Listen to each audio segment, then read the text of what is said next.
Hi, Midwest Game Fest gamers. How are you guys doing? Thanks so much for joining me today. I'm Andi Dieckman, and I paint miniatures for fun, both for tabletop and a little bit for competition. I'm going to show you guys how I would paint the Owlbear from Whiz Kids. I want to give a special thanks to Tabletop Gaming for providing these pieces for me and some of my paints and my paintbrushes and things. Very much appreciate it. They're an awesome game store. If you haven't checked them out, please do so. And then I also want to give a thanks to Dorky Dino for setting me up with Midwest Game Fest, or getting me connected with Midwest Game Fest to be able to do this. So I'm really excited. If you have questions along the way, please feel free to drop them in the chat. I'm happy to take breaks and answer questions, things like that, or I can answer questions while I work. So let's go ahead and get started. So I went ahead and kept the Owlbear in there because I wanted you guys to see that I don't actually prime these plastic pieces. I just paint them right out of the package. So I wanted to be able to open this in front of you guys so you guys knew that I had not primed it. I haven't done anything to it. I'm just taking it literally right out of the box here. So let's get rid of that. We don't need that stuff. So I'm going to attempt to replicate, although I probably will make some changes depending on, how I'm feeling and how things go. But I'm going to attempt to replicate this pattern that I have here for this Owlbear onto this guy here. So he does come with his own base that you can glue on there. Sometimes this can be helpful for holding when you're painting, but I actually like to have something a little bigger when I am painting to hold on to, so that I'm not getting paint all over my hands. And there's a couple of different things that you can do. You can use just like a poster putty. So this is just poster putty here. And I just put it on the top of the cap. And then I will squish my mini down on there. He's good and firm. And then there we go. He stays right on there for me. Something else you can do if you have like a smooth plastic surface is just super glue and glue them right on there. And I've done that with other miniatures before. This is just a gum case that I took the wrapper off of. It's also very comfy for holding in your and I glued this mini on there, and then when I'm ready for him to come off, I just give him a little push and he pops right off for me. Pretty easy. So you can super glue him on there if it's a nice smooth surface, or you can just use putty if you're worried about that. So anyway, all right, so for our Owlbear, there's lots of different things that you can do with fantasy creatures and how you decide to paint them. And I had pulled out some paints already with Tabletop to suggest what colors to use. But if you have paints at home that you want to use, you are more than welcome to use those. So just to give you an idea of the paints that I'm going to be using for this, in case you want to pull some of your own, I am going to be using a Ready Leather. It's just a darker brown color. I'm going to be using a burnt orange, which is just kind of like a brown with an orange hue to it a little bit. I'm going to be using blue liner. It's just a dark color. So this one in particular is blue liner. You could use a black if you just prefer to use black. I try not to use black except for on my details. I like to use a different color because it helps when you're combining different colors to have something that pops a little bit or looks more like shadow. So either like a real deep brown or a real deep blue are really nice colors to use for that. I do have a couple of whites that I'm going to be using, which were initially supposed to be a little different in range of color, but they ended up being the same color, so I apologize. But Liner white is one I'm using, or linen. I'm sorry, linen white is one that I'm using. So it's just kind of a real light white. You could use a pure white if you wanted to. And then this one is called Splinter Bone. It's just kind of an off cream colored white. And I'll show you where I usually use that kind of thing. And then the last couple I have here is just a deep red color, which is kind of hard to see on the camera, but it's called cinnamon red, but you could use scarlet red. There's lots of different reds. And that one's just mostly going to be for like the inner mouth piece. And then I've got an oily leather, which is just a lighter brown. So those combination of colors is what I'm going to be using to paint our miniature today. So you can pick out other colors, or you can pick out the same colors, or something really close. I've also already got my water jars available here on the side. So if you haven't painted miniatures before, it's nice to have water jugs available because you want to be able to clean those brushes.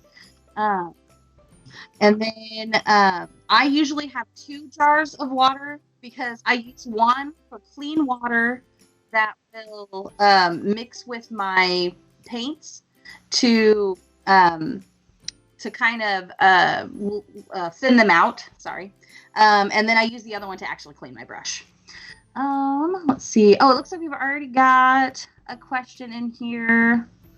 Oh, that's just, so be sure you join the art show if you've got any entries that you want to add to the Midwest Game Fest art show. So Nightbot was just reminding us of that. Okay, so we've got our paints, our water.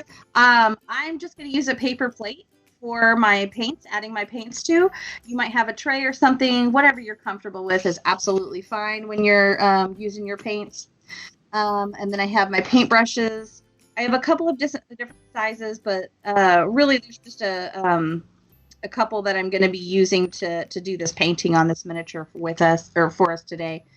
So when I get started on my miniature, I like to use on my palette. I only put on my palette what I'm using at the time. So right now, to get us started, I'm going to put an underline color, a deep, dark underline color, which is going to be my blue liner for what I'm using, across my whole miniature. So that will fill in the creases. It's really going to help bring out those shadows as we start adding other colors to the piece. So I'm going to take my liner here, put a few drops out for myself, and I'm going to be pretty generous with it. On there we go. I'm going to be kind of generous with it because we're going to be putting this all over the entire miniature. So add quite a bit on there. I'm going to use this brush for a little bit that's a little bit bigger, but they brushes that have a thicker base are usually good for your base coating there. And then I'm going to add some water to this blue liner that I have, because this water is pretty thick, or this paint is pretty thick. So if I mix that together, and it gives me a little bit thinner of a paint, and I can go to apply that, and so you'll see that it seeps down into those creases for me, and because I have thinned it out, you can see that it's not necessarily staying on the top ridges of my miniature. And that's okay, because I'm going to go back over this with more paints later. And so really what I'm trying to do with this base coat is just give the miniature a thorough coating within those creases. So I really just want to try and make sure that none of the creases really show any white. That's what this next part, or this first part here, is really going to be, is just kind of getting that first good coat on this mini. So I'm turning him and just making sure that I get into all those creases. It can be really easy to miss things, that we don't see right off the bat.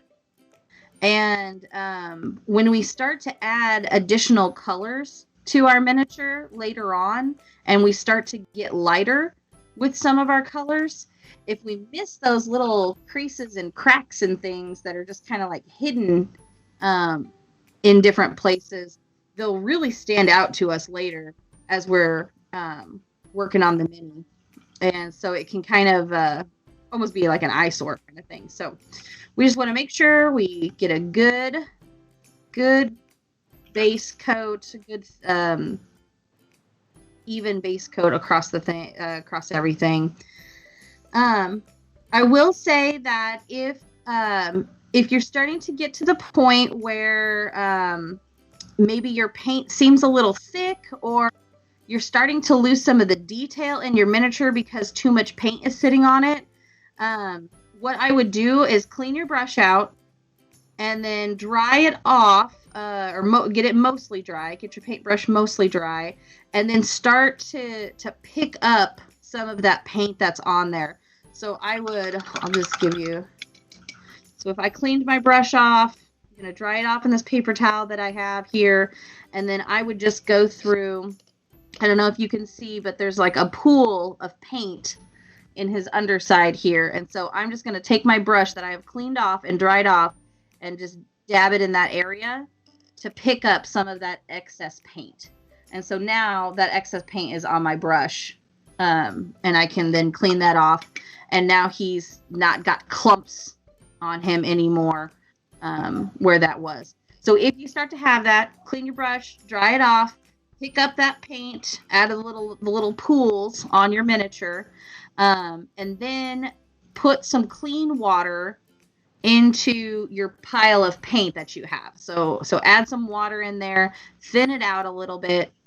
For those of you that have painted before, you really kind of want it to be more like a paint liner or an ink kind of paint. So you can use regular paint as ink if you add enough water to it. If your paint is not sticking to your miniature at all, and it's just like you're not holding any color, so you can see where this miniature is really taking on some good color, and it's really holding it really solidly. If your paint is not sticking to your miniature and it's really kind of sliding off, or like maybe just dripping all the way down and pooling at the bottom, then you probably have too much water, and you're gonna want to add some paint back into it, or start a new piece, or a new bubble, or not bubble, sorry, a new pool of paint.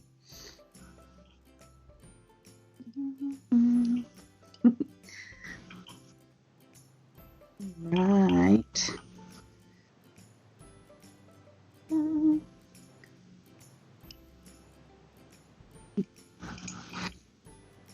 Okay, I'm getting his underbelly here.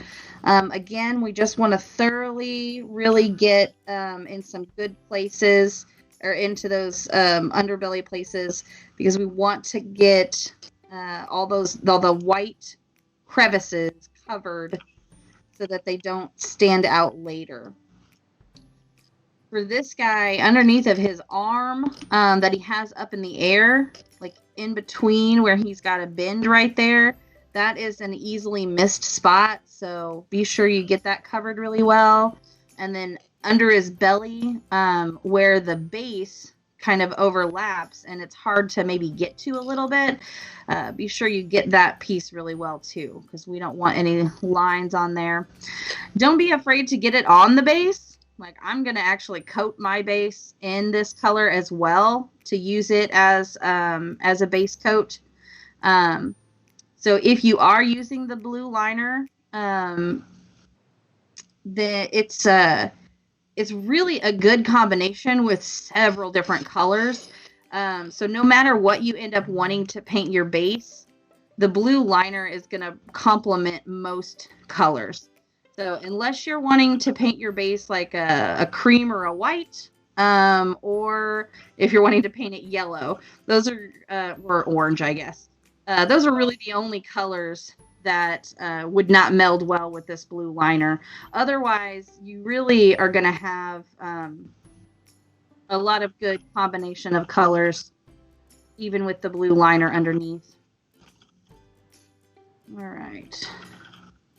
Got most of him covered. Just get his head and his arm over there. And then we should be good. And of course, we're going to need to let that underline bit dry a little bit too. So I have, but I'm probably not going to do it today. I have used what they call wet blending before. And it's definitely a useful skill to have for sure. I'm not going to do it today because I'm going to do more of some of the dry brushing techniques and things like that for this miniature. But if you ever decide you want to use wet blending, it works really well on, for me at least, it works really well on smoother surfaces. And so what that means is that you will add wet paint. Of course, you want your paint to be wet, obviously. But you'll add paint to your miniature. And then while that paint is still wet, you would take your next color that you're wanting to blend and add it to your miniature while the initial painting coat is still wet. And so you would be blending the two and mixing them on your miniature instead of mixing them on your palette. And so, again, it can be a really nifty technique, and it can work really well on several different surfaces. The most success I've really had is on some of the smoother surfaces, like possibly like dragon wings is a place that I've had a lot of success with that. But this guy has so much texture and just really, really nice fur and feather layouts that I'm going to do dry brushing on him instead of doing wet blending on him. All right. So I think I've got him fairly well covered. I'm just going to give him a once over and see what areas I might have missed or where some of my paint maybe had a bubble in it. Actually, I found one right there in this little crease. There we go. So if your paint had like a water bubble in it or something like that, and then that bubble pops, it might leave a little white mark somewhere. So I'm just covering to make sure I don't have any spots like that. Okay. So I'm going to wash my brush out as I just kind of finish my search here. Oh, actually, I just found another one. So I'm going to grab some of this paint that's wet on the ground and put it up into his paw. See, I told you that. That crease right there, it's can be a pain to get it right down in there. And you miss spots sometimes. Okay. All right. I think I'm feeling pretty good about that. If you do miss something, it's absolutely fine. If you don't feel like you have an even coat, like maybe some areas are a little thicker, which I actually know I have some too, like his paw here is a little thicker, his neck's a little thinner right there, different spots like that. That's okay. As long as it's not like thick paint, as long as you can still see that detail and things like that. As he dries, you'll be able to kind of see those different spots, and we'll be able to cover those with additional paint. So again, this liner is really just for a nice shadow to fill in those creases, and it does kind of help us see the details in several spots a little bit better. In a lot of areas. So I'm going to let him dry. So while I let him dry for just a second, I I want to kind of talk to you about, so this owlbear, he's a fantasy, right? Fantasy creature. So there's so many different things that you can really do with fantasy creatures. There's so many different colors that you can use and patterns that you can use, because who's to say what an owlbear looks like, right?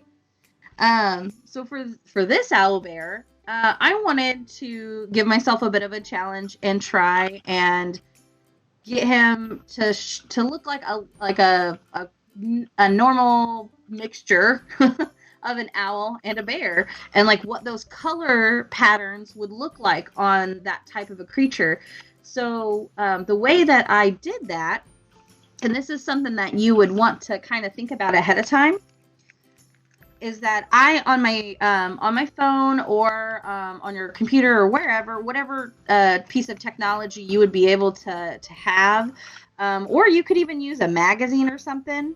I went and found some pictures of bears and of owls to see what I might want to paint this owlbear to look like.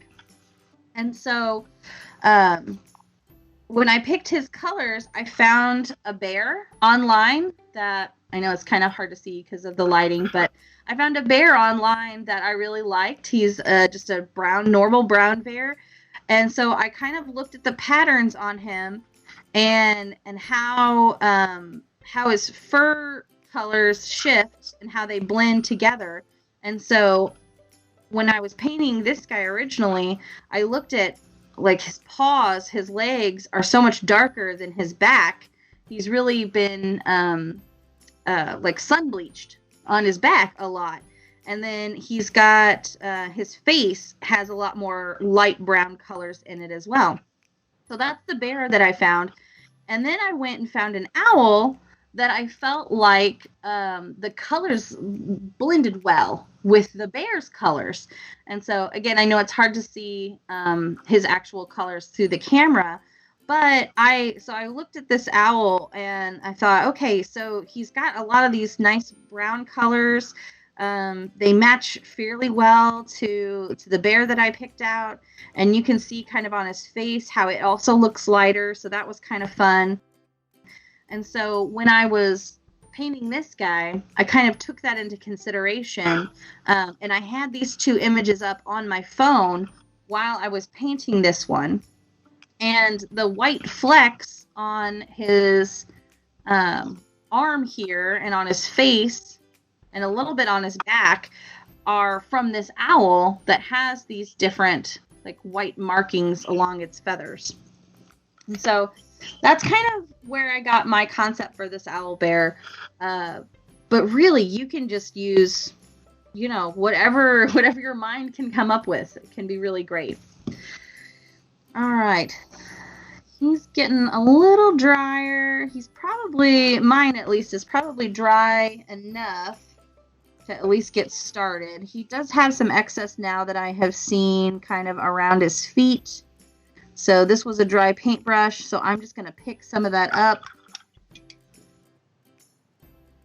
just so that it's not pooled down there and blending with any of my paints that I add on later. Okay. All right. So I've got that dried off there. All right. I'm pretty happy with how dry he is, especially on his back, which is probably where I'll start talking about adding some of those colors on. So he's got a nice dark undercoat, and then I'm going to add this ruddy leather onto him next. So I'm just going to turn my tray just a tad. I'll add that into here. Now, I know that I plan to use this dark brown to cover a lot of him. So since that's the case, I put a good share of paint out on my palette. And I am going to add a little bit, not as much as I did to the blue liner, but I'm going to add a little bit of water, clean water, to my paint here. All right, got that mixed. Okay. All right. So you can switch to, I know Tabletop has a lot of good paint brushes and things. And so this is one of their, oops, I'll angle it down for you. Sorry. This is one of their thicker brushes. I think they have a couple of bigger ones as well, but this is probably one of the most common ones that that people have. So I'm going to use this brush, fill it with my paint here, and I'm just going to start painting on him. It's going to seem really, really dark right now, and that is okay. But if our blue is dried well enough, it should be holding the paint to the top of your miniature as well as the creases. Yeah, so where the white was still showing through with my blue, it's now being covered with that brown. So it is going to be just a second layer onto our miniature here. And layering is really just a good technique to think about when you're painting miniatures. Sometimes, and I'm guilty of this, you put your first layer on, like maybe after your base or whatever, and you're like, I really like that color. It looks great. I don't want to touch it. But we have to not be afraid to go back and add layers, because layering is what gives us depth in our miniatures.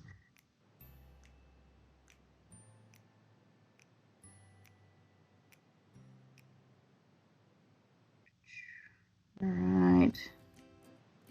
Getting him coated. Got his back fairly well coated there. I'm just moving around to underneath his wing.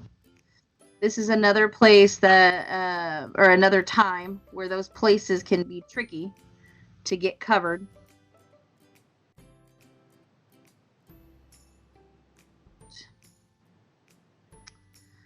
Oh, my blue wasn't quite dry there, so I don't know how well you can see this, but so underneath his arm here, my blue wasn't quite dried enough, and so it then started to pool my brown into its creases and is now starting to show some of the white on the textured pieces again.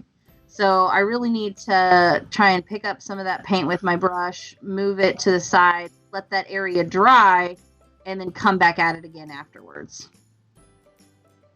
So I'm going to leave that side of him alone for a minute so that can dry. And I'll come back over here to his other side and start working on that side.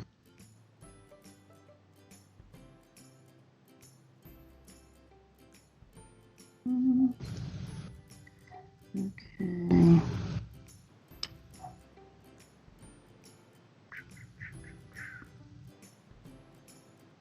If anybody has any questions on anything that I'm doing or how I pick different things or decide different things, please let me know.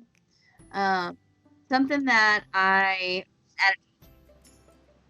want to share is that what I'm doing today is definitely what they call tabletop ready. So I am painting this guy for tabletop purposes only. Like, I don't plan to put him on a competition or anything like that.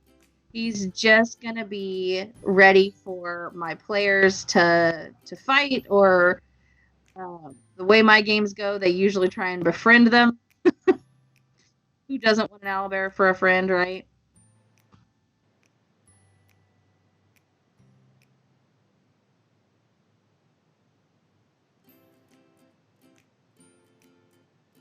If I was painting this guy for a competition, I would honestly probably use a few more colors than what I'm actually using on him today, or what we're going to be really doing.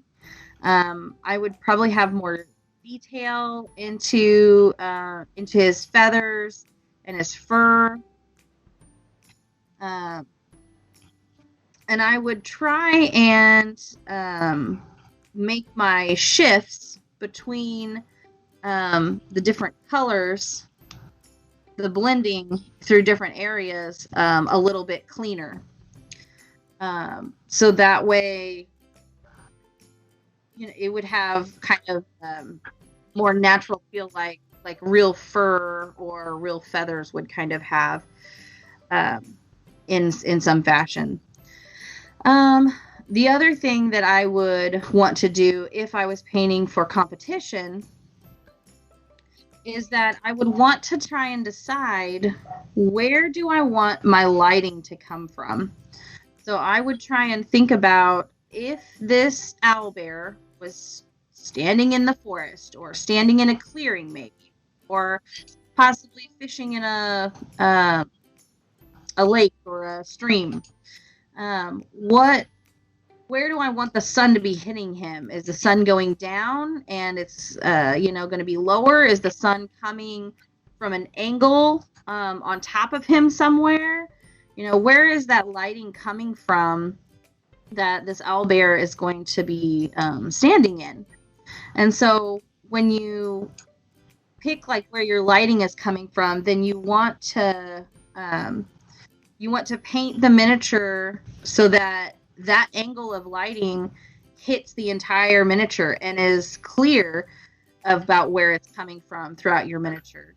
That is actually a technique that I struggle with very, very much when I do my competition paintings, because it's hard. Well, for me, it's hard to try and keep that idea throughout my entire miniature when I'm painting, because I just want to apply the colors, and I just want to kind of just want to have fun with it, and I want to see all the colors. I love colors so much, and so I want to see all the colors. But when you're painting for competition and you're trying to figure out, okay, where's the lighting coming from and things like that, you may have just a small bit of color in places, and the rest of that area is going to be between black and white. Like, it could be really, really dark and you just don't really get to see the colors in it. Or it could be really, really light and you almost make it go to like a white or something. So I struggle a lot with the lighting technique when it comes to competition painting. But there's lots of people out there that are just super duper amazing at it, and it's so cool to see those different techniques and things like that. And if it's something that you want to get into, definitely do some research into that. And there's lots of YouTube videos out there and things that people can get into, so it's really neat. Okay, I'm almost done with putting this brown coat all over him. I have just got his back legs and his underbelly here, which I think should be dry enough. And I'm already seeing spots where I missed with the blue liner. There's always something. But, all right. It does look like my paint is getting just a little thick, so it's probably drying out. And I don't want to lose any of this detail in his fur on his hindquarters. So I'm going to wash my brush out. There we go. And then I'm going to use my clean water to put a little bit more water into my brush and just drop that right onto my paint palette here. And I'm going to use this bigger brush that I was using earlier to mix those.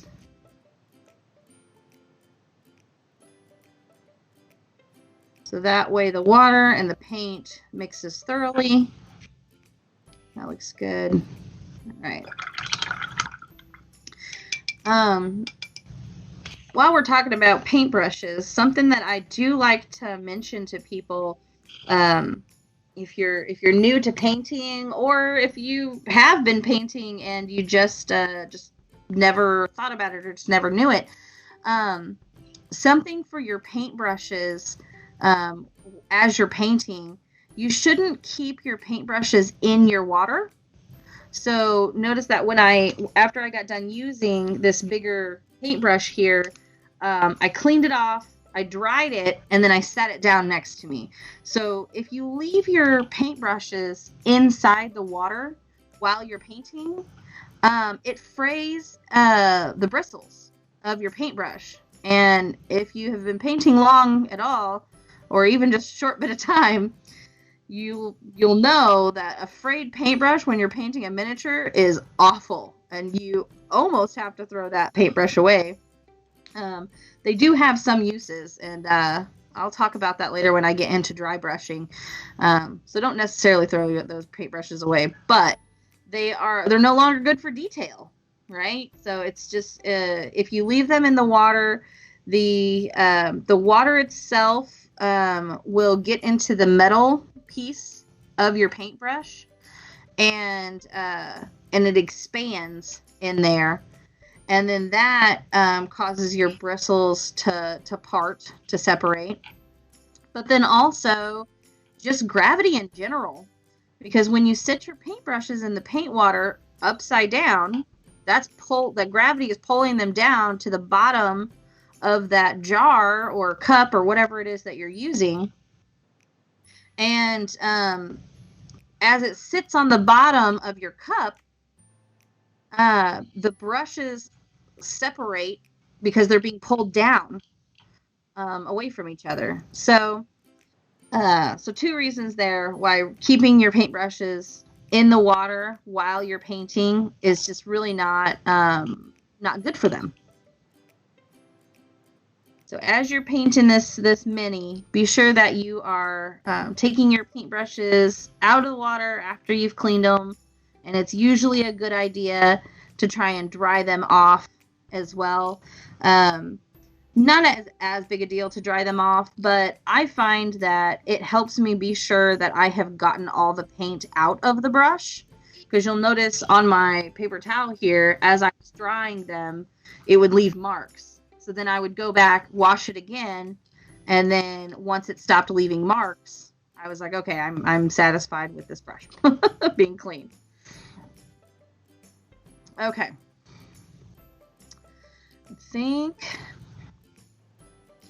I think I'm happy with the brown coat. Oh, I just found another spot that was all blue in between his arm and his inside of his elbow here. Those spots, they're tricky. Always hiding stuff. Okay. All right. So ideally, at this point, you should hopefully not see any more white spots on your owlbear himself. If you have found a large white spot on your owlbear, I would probably suggest going back to your darker color and putting that in first, and then letting that dry and going back with the brown again. If it's just a small spot, especially if it's like hidden somewhere, if you have a dark enough brown that you're using, really you'll be fine. So I would just dab in the brown, cover up some of those spots. I think I have found 3 so far that I have covered up with the brown that I missed with the blue liner. So, okay, so there's that coat on there. All right.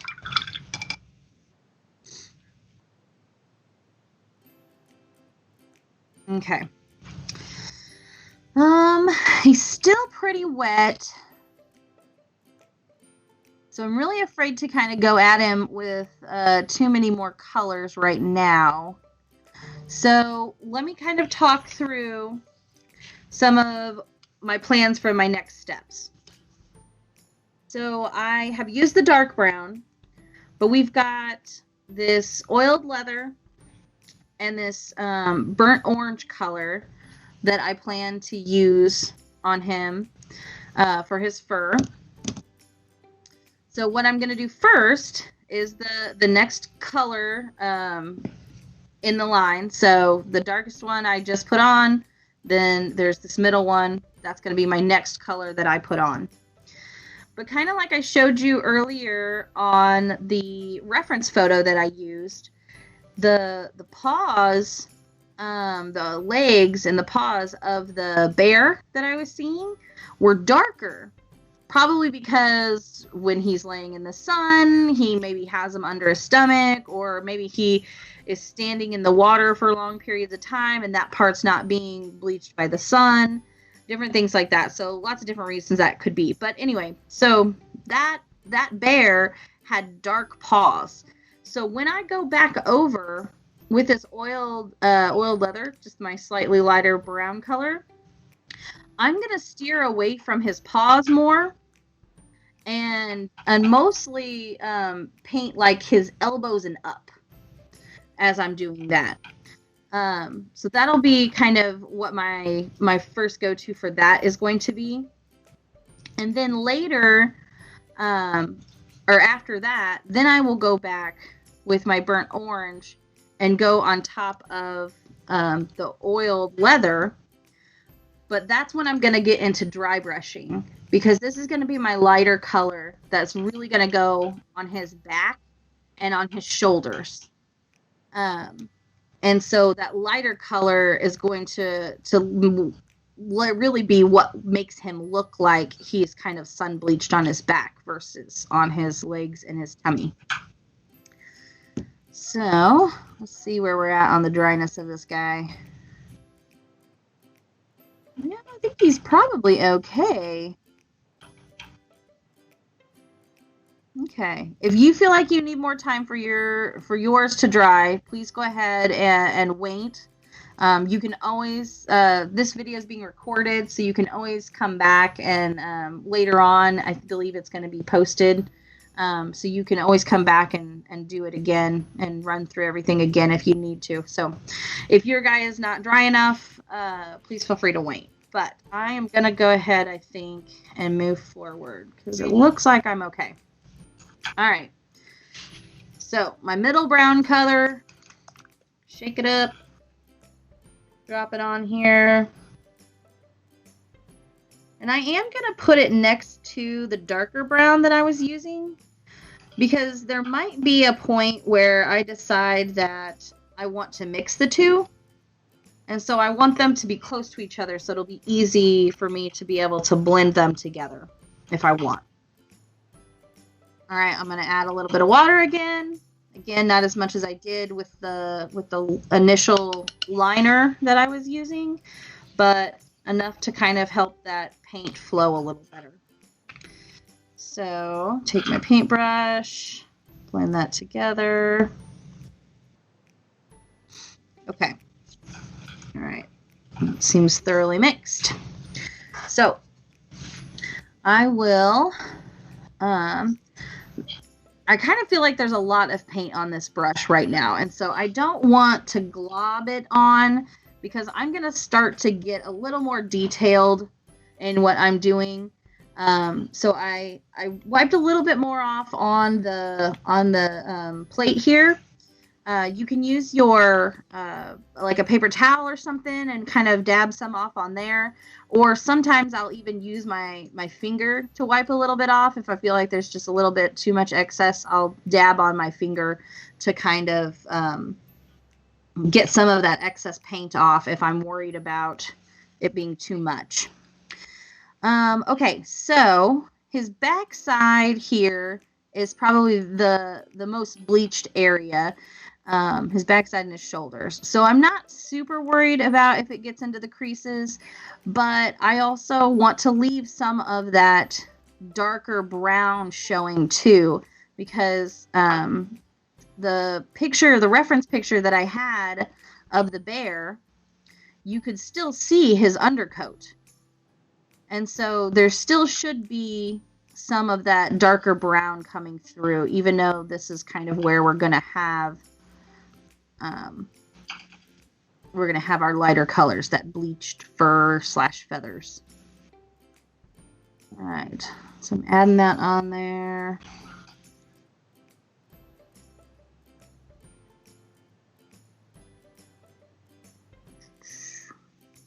Okay. Probably a little much on that spot, but that's okay. We can always go back. There we go. Gonna give him some around his neck here. Make it a little lighter. Down on this shoulder. Down. These feathers. Okay, so I kind of slightly have started a bit of a dry brush technique on these feathers here. So I'm not super worried if it gets into the cracks, but I put most of my paint up here on his shoulder, but I know there's still a little bit of paint left in my brush. And so I just kind of like put it sideways, parallel to the miniature, and then I put it on and then just drag it across. So instead of putting paint down into the creases, I'm using the paint that's on the side of the brush to just go along those ridges. So I'm just brushing it across parallel to the miniature and just kind of brushing it along the sides. And so it doesn't show up as well with this one. You can kind of see it, but as we start dry brushing with our really light color, you're really going to be able to see that detail pop out. But some of these feathers, I do kind of want to be a little darker. And so I don't want this brown to get into all of the creases. So I'm going to just dry brush just a little bit on there. But I do want to have all of the feathers coated in a dry brush from this. Just adding that on there. Okay. So I'm okay with that. I'm going to move along to the rest of his back. Kind of add in some of this color.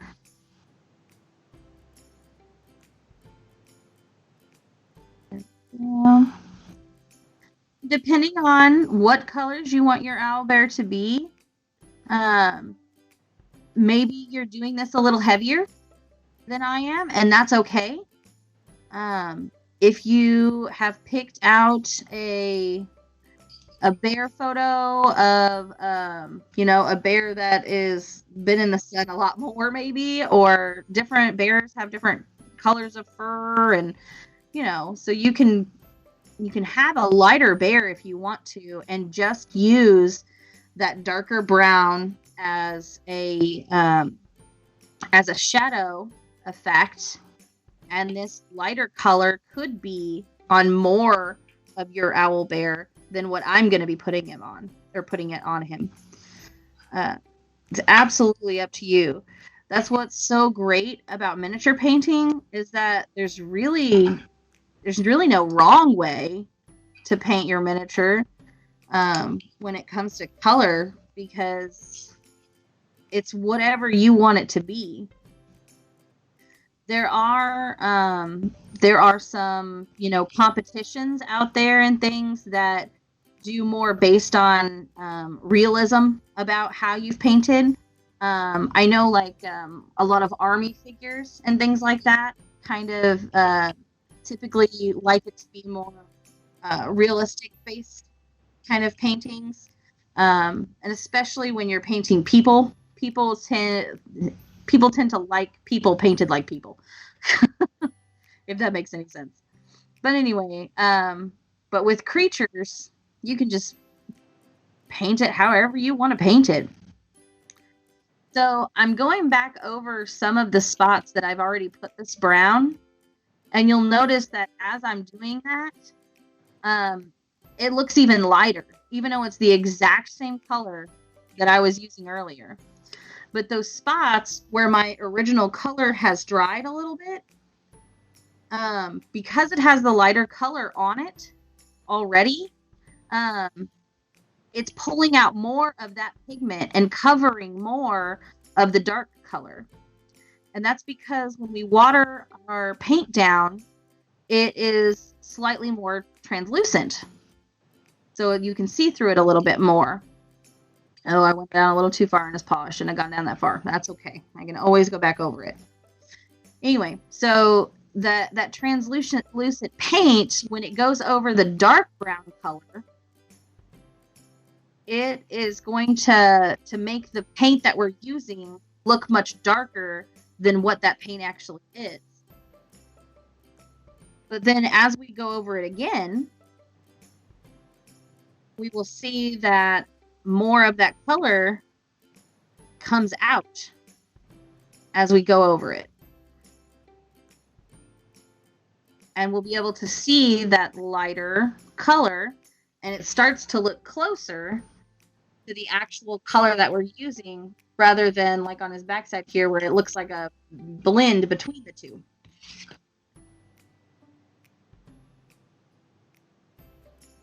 I've not been watching for questions. I don't know if anybody's asked anything.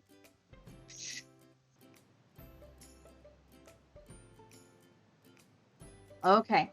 So again, just a lot of things. Looks like be sure that you're taking part in the donation for the Meeple-thon if you want to. There's raffle tickets to get if you're wanting to take part in the raffle for Midwest Game Fest, different things like that. So lots of stuff going on with Midwest Game Fest. There's so much cool stuff that they're doing this year. So be sure and take part because it is super awesome. Okay, let's see. I think I'm feeling pretty good. I'm going to give this other side another coat on here. I think I'm feeling pretty good about his backside. Might lighten this side up just a little bit again. But I'm feeling okay with that. All right. So let's tackle his belly here. So when I think back to my reference photo, or if you have a reference photo pulled up, good time to look at that.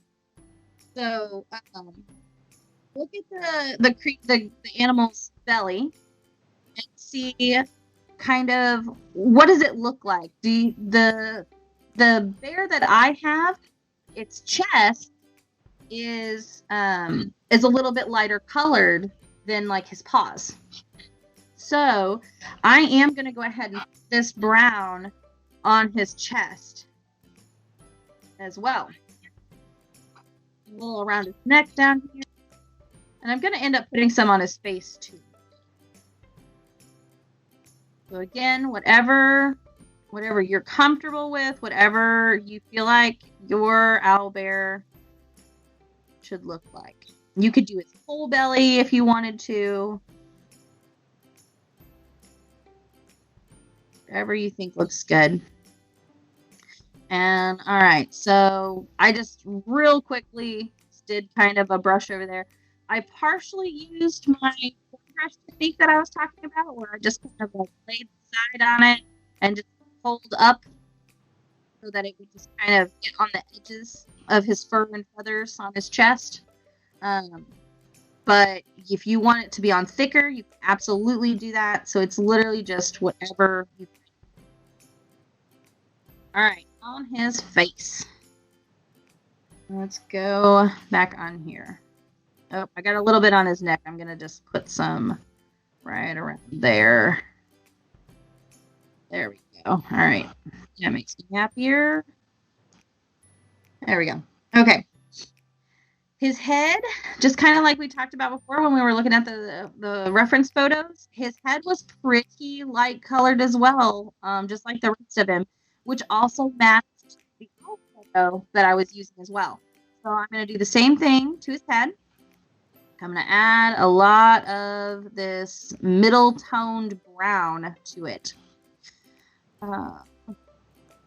If you don't want his little feather horns to be the same brown color, that's okay. Don't be afraid to get the brown on there, because whatever you kind of decide to use later should easily be able to kind of go over that. So I am going to just go ahead and put a little bit on there for those. I'm putting it on, putting this brown mid-tone color a little heavier on his head than I did on his backside here. Because again, in my reference photo, his face was just much lighter than many other pieces, or many other spots on his body.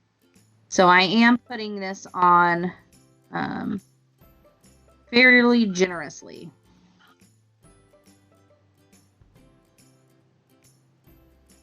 Up there. All right. And I know that I am going to use this burnt orange color on his beak. So I am going to go ahead and paint his beak areas and his mouth this like solid of this brown color, because then I'll be able to build off of that and be able to use that burnt orange, that lighter color for his beak, and actually kind of make it look lighter than the rest of him as well.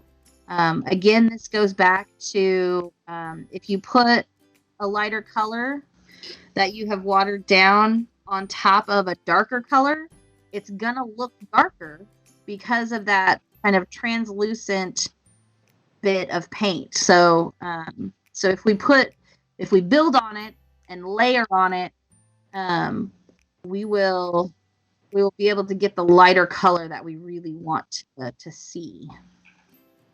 Okay. All right. Feeling okay about this. Just gonna put one more coat. Now I did not put this brown on his eyes, but if you got some on there, that is absolutely okay. I am gonna make his eyes look like owl eyes, and I will go back to my reference photo again and look at that again on there. Owl eyes are most often just nearly black, and so I don't want to lighten up his eyes really because of that. You may not want to do that, and that is absolutely okay. Maybe you want to have some fun with the eyes and make it green or something like that, and there is absolutely nothing wrong with that. Again, this is a fantasy creature. It's your miniature. You do what you want to do. Okay. All right, so I'm feeling pretty good about that coat on there. I'm really to the point where I absolutely do not want him to be wet when I add anything else to him. So I am afraid that some pieces of him might be a little wet. So what I'm going to actually do is I'm going to start working on his face a little bit more. Like his eyes and his mouth and his beak. I know those can dry pretty quickly, so I'm not super worried about those. And something that I really like to do is work from the inside out when I get to the point where I'm ready for detail. So since his eyes are so sunken in compared to the rest of his face, and then the interior of his mouth has these little like fur pieces that overlap with it, I'm going to do those interior pieces now so that they are to a point where I'm pretty happy with them. And then that way, when I go to work out, I'm not trying to work around things that I've already finished on the outside to try and get to the inside. I'll work on the inside, get that where I like it, and then touch up the outside. I have found for myself that helps me to be less likely to mess up any pieces that I've already accomplished. I've already felt like I've got them in a good spot. So I'm going to do his eyes. I'm going to do his mouth. And then another piece that I'm going to end up doing are his paws on the inside of his paw that he has raised. Okay, so for his eyes, because like I said, I'm going to go back to my owl photo and kind of look at those colors that I had in my photo of that owl. So if I zoom in really closely on my owl's face in this photo, they are, like I said, nearly black. But I can see that in this owl's eye, he has just a tad bit of brown there as well. So if I want to get that detailed, I can. If I don't want to get that detailed, that's absolutely fine too. What I did with this one that I worked on previously was I literally just did the blue liner And then I put this golden line outside of his eye, which kind of is the eyelids to the owl's eye. And so that's what I did for him. If you want to try and get more detailed, you could, and let's see if I can do it. Well, we're going to try.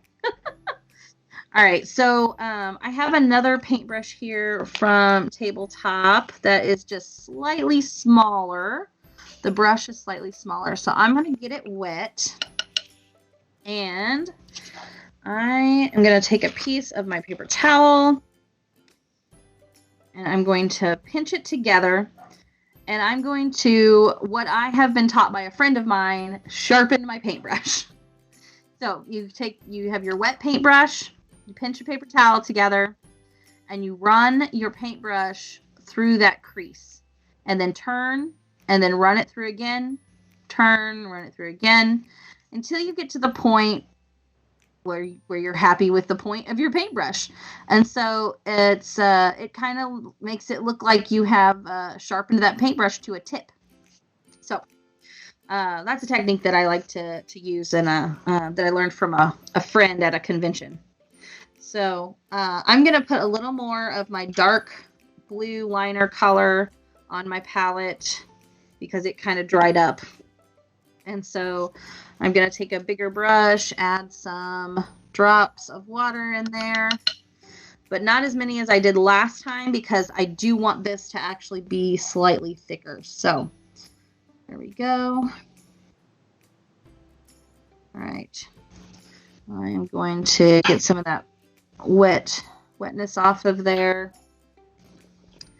All right. So the small detailed area. So I'm going to hold my miniature close to my palms and balance my other hand on my first hand. And this is the way it's most comfortable to me to hold this miniature while I'm working on this particular part. So then I can hold my hand fairly steady and go right across his eyeball without hitting too much else. All right.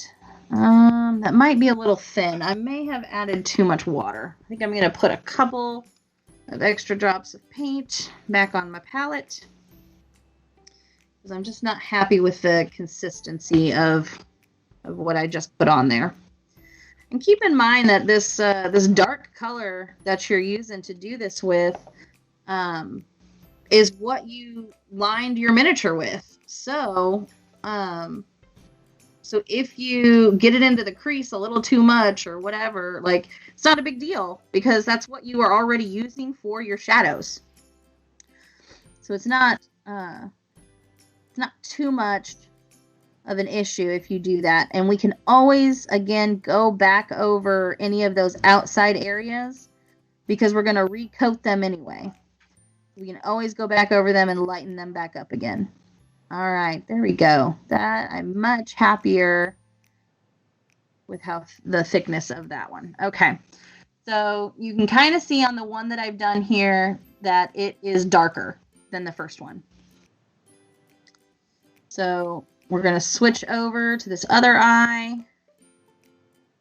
Try and find a comfortable spot for myself here. There we go. I think like that so that I can go in and pull to me, pull my brush to me. All right, so I'm going to get some more paint on here. I don't want too much, so I'm going to dab some of that off. Yep, a little too much still. There we go. Okay. All right, so now for this eye, I'm going to put the brush right in there. Pull it out to me. Just small strokes across his eye. There we go. Okay. So there's my dark spots. If I want to try and be super creative and make it really look like the reference photo that I'm using, I'll go back to this brown, this dark brown that I was using earlier. All right, there we go. And I'm going to try to put just ever so slight thin brown around just this outside here. Okay. Honestly, don't know how satisfied I am with that. Looks kind of funky. I don't know if you can see it. It's not awful. I'll try it. See what I think. I do think I'm going to mix my dark color with my brown, though, and try and go back in and kind of blend the two colors together a little bit. So just on the outside, just a small line on the outside of the eye, just to give it some color. I'm going to go back to this side and touch this side up a little bit. I actually liked the second one that I did. That was turned out a little nicer. Maybe I just made this first one too thick. All right, that's okay. We can always go back over it. All right, so I'm going to get some more of that liner, the darker color, and I'm going to go back in and make a small stroke again. Just touch up where I didn't like that brown.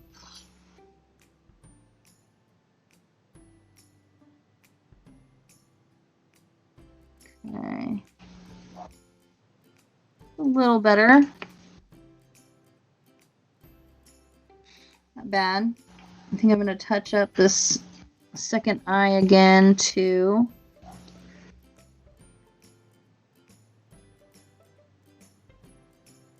There we go.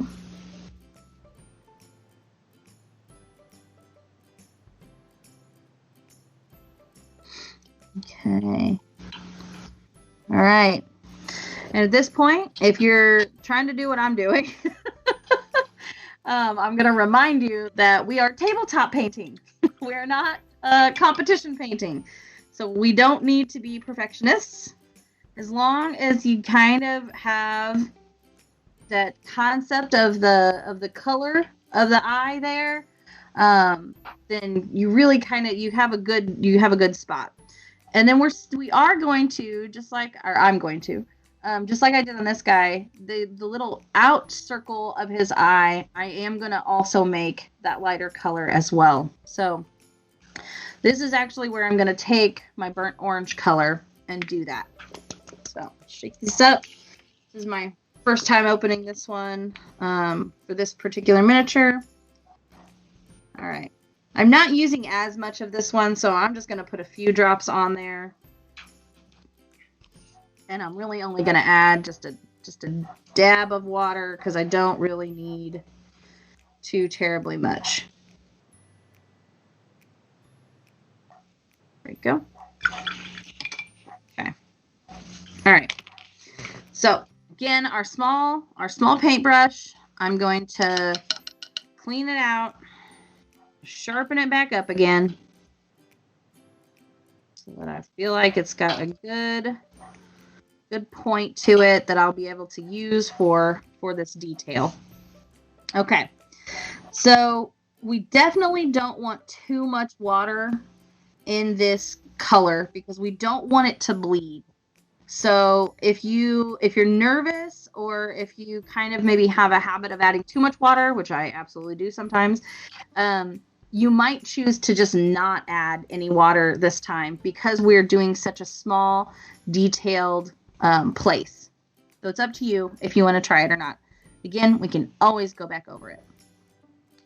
All right, so you'll notice if you're looking at your owlbear that there's just an ever so slightly thin circlet that goes around his actual eye.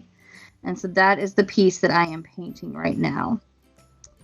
Oh, and I can already tell I added too much water.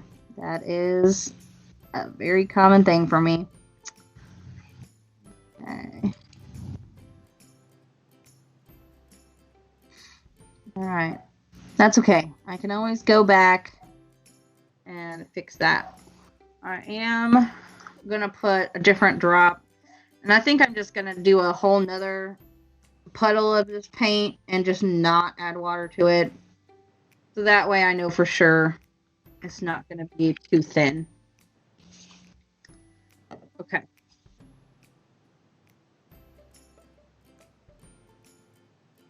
All right, taking some of that new paint. Oh, that's much thicker, much happier with that. Okay, I'm going to do this other one so that first one can dry, and then I'll go back and touch it up. All right, so just that little circlet on the outside of his eye there. And I'm just ever so slightly just touching the end of my paintbrush. Or if you feel more comfortable, you can also do the side of your paintbrush. Kind of like we use it for dry brushing. You can use it to just ever so slightly touch small areas. And it will leave just a slight bit of paint for you. Oh, that side I'm really happy with. So you can kind of see just that small bit there can make that huge difference. All right. My other side should be dry, so I'm going to take just a tad bit more of paint. Make sure I don't have too much. And now I'm going to go back and do this other side. Ever so slight. Kind of pull it across. And just like I did for the inside of the eye, I'm putting my paintbrush into the furthest part away from me of where I'm trying to paint and then pulling it towards me.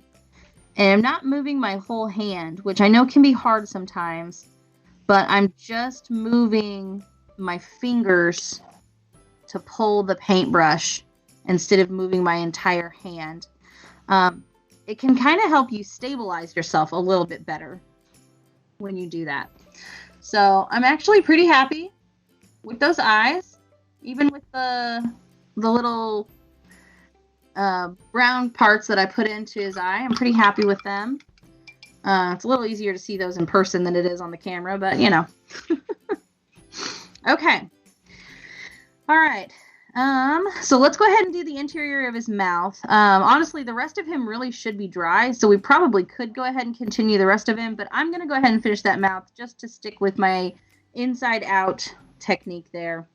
So the inside of his mouth, I'm going to paint, go back in and put my dark color back in again. And I'm still using my thin paintbrush. I don't necessarily need to. I just am. Because we're not getting too detailed right now for this interior mouth. We're going to after this. But I'm just going to keep using it because that's what I got in my hand.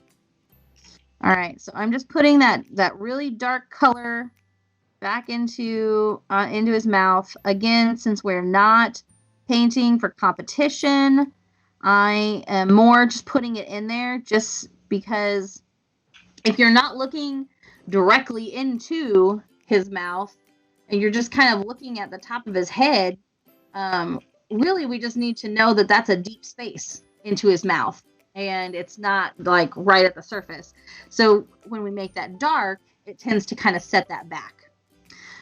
So I just put that dark color back in there again and clean my brush. All right. And then I'm ready for my red color here. And it's kind of a darker color because I tend to like the mouths of my creatures to be, excuse me, a little darker. If you prefer more of a pink color for your mouth, then I would recommend mixing it with the linen white or the whatever white color you have. That's going to really give you a pink. But that's an option if that's what you kind of want to do. The other thing you can do is whatever part that you want to put the red onto for the mouth, you can paint that particular piece white itself. And then when you let it dry completely. You have to be sure and let it dry completely. Otherwise, you just go ahead and get that pink color anyway. So paint the white on itself, let it dry completely, and then after that, put your red on top. And then that, again, using that, the whole theory of, the paint is a little more translucent, and when you put red on top of white that is completely dry, you're going to get a brighter red than what I'm doing, which is putting the red on top of a dark color, which is going to make it seem darker than it actually is. I hope that made sense. Mm-hmm.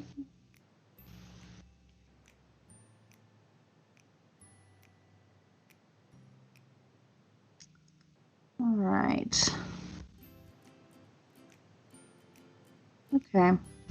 I was a little messy with this, and that's okay. Not really worried about it because I'm gonna go back over his beak anyway. So I've got the red in his mouth where I want it. I did go a little bit high on the dark part, or into where I wanted to leave some of this darker color. So I'm gonna go back and just touch that up in the roof of his mouth here. But just a little bit darker back into it. There we go. Okay. I am pretty happy with that. So I'm going to leave that there. And I am going to, I think I'm going to do his beak next. So I'm going to use that burnt orange color that I was using before. And I'm probably going to have a couple of layers of this. And I am going to use the one that I had added some water to for his beak. Because I don't want it to be just a solid blob of this burnt orange. I want some of the darker pieces to show through on it. So I'm going to use the watered down burnt orange on his beak. And to be honest with you, I'm probably going to end up eventually putting like 3 different layers on this for his beak to get it to the color that I actually want it to be. Another technique that you could use if you wanted to is to, again, put the white on. And then once that is fully dry, go back and put the burnt orange on. And again, that will make it look lighter immediately. But I want my owlbear to kind of look like, that he uses his beak. Like he's a real creature that is not clean, like he didn't just get a bath. So he kind of maybe looks a little dirty. Maybe his beak is a little worn, because he's an older owlbear. So I want it to look like it has some depth and not just be, a nice shiny beak. But maybe your owlbear is a pet owlbear and he gets his beak shined on a regular basis, and you can absolutely have a shiny beak. Okay. So I'm happy with that for my first coat. So I'm going to leave that to dry, and I'm going to come back and mess with it later. All right. So for the rest of him, I'm going to go back to the paintbrush that's just slightly bigger. And I'm going to come back and start working on his back again and his chest and things like that. So he's really looking kind of like just meh, one-toned kind of thing. So what I want to do is take that, again, that burnt orange. I'm going to put just a little bit more on my tray here that is not watered down, and mix that with the watered down one, because I don't want it to be too thin, because I do not want it to start filling in creases, because here is where I want to start using that dry brush instead of getting it into the creases like I did with the the middle brown. I allowed it to kind of go into more of the creases. All right. Okay. So you don't want too much paint on here while you're dry brushing. And since we're not coating anywhere like we were with the medium brown, I'm going to, you know, like brush off this paint onto a paper towel or onto my finger until I feel like there's, you know, there's still paint on there, but it's, you'll notice on the paper towel that it's really light. I also, for this particular technique, I kind of flattened my paintbrush a little bit. I don't know how well you can kind of see that, but so it's flat on this side, looks like a point on this side. I'm going to be using it the flat direction to brush over his fur and feathers. And now I slightly talked too long and there's not as much not as much paint on there. That's okay. I can always come back and get some. All right, there we go. All right, there we go. Okay, I'm feeling good about that. Okay, come back here. Touch these points up. Now this isn't going to be our final dry brush. We're going to go even lighter than this. So if you do get maybe a glob of it somewhere, or just a little more than you wanted to or more than you intended to, that is okay. We can go back and fix that and make some adjustments.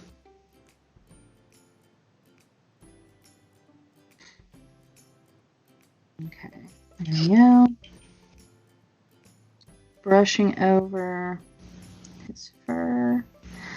So something else you'll want to be careful of, and I'm sorry if you've already gone past this point, but something else you want to be careful of when you're dry brushing is you want to make sure that you're going like opposite of the direction that your texture is lined.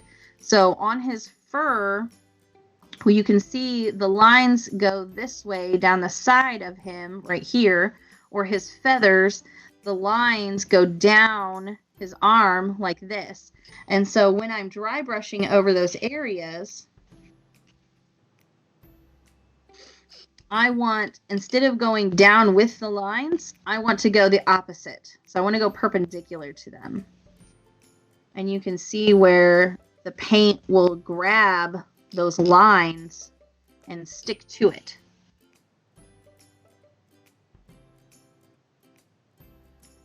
But then it still leaves those creases as the darker color that I want them to be.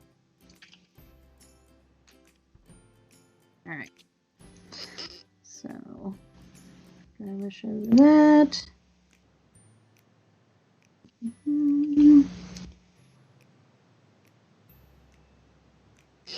All right.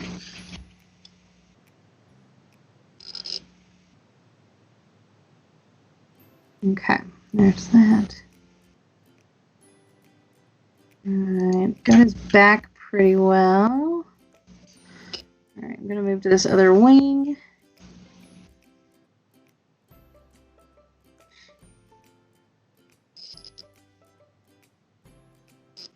Around his neck over here.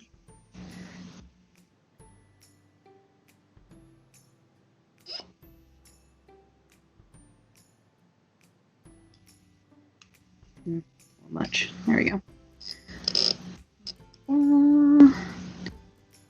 Oh, so you'll notice that I kind of globbed on his arm right there.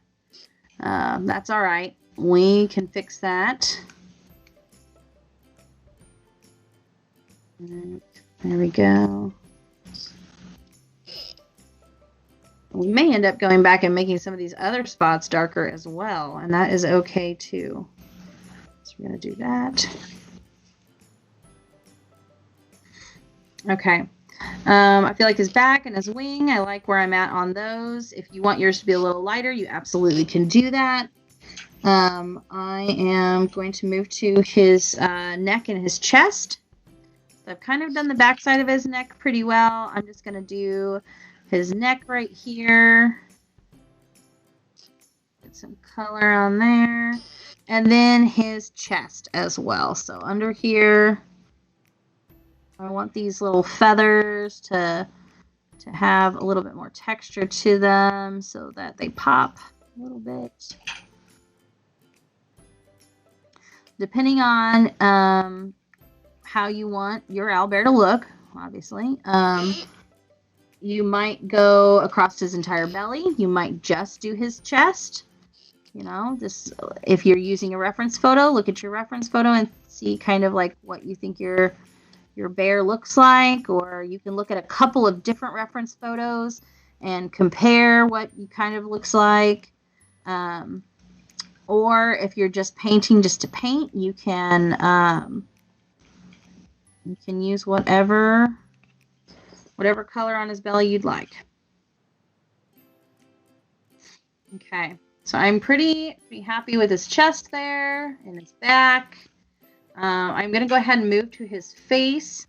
As of right now, his face looks very bland, just mostly looks like one color. So I'm really hoping that this will bring out some color, more color in his face.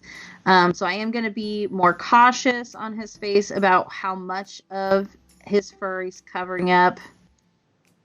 So I'm going to just kind of lightly brush over these different areas. Honestly, I'm really just not very happy with that. So I think that I am actually going to do the white first, and then add the burnt orange, because I think that is going to do more of what I want it to do. So for his fur, I am going to use the splinter bone, so just like the cream color, the off-white. Put that in here. Oh, I think my bottle is, I just used it the other night, but I think it's stopped up again. So some people have pins specifically for their paints. You can also use a safety pin. So I'll just poke that right down in there, give it a little wiggle. All right, and I got paint on that, so let's clean that off. If you're using a safety pin, be sure to fasten it back up so you don't poke yourself. And any youngins out there, be sure you get some help with that. All right, there we go. Okay, so I've got my white, my off-white. There we go. Get some paint on there. Okay. Don't want it too thick. Okay. And then I'm going to do exactly what I was doing before with the dry brush.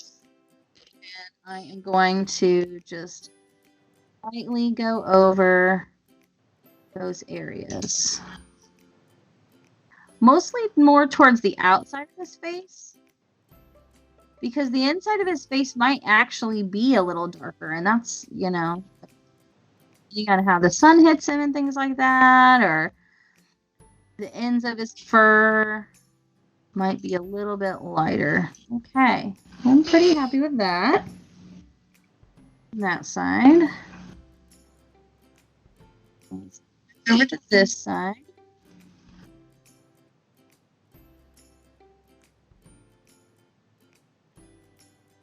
There we go. Okay.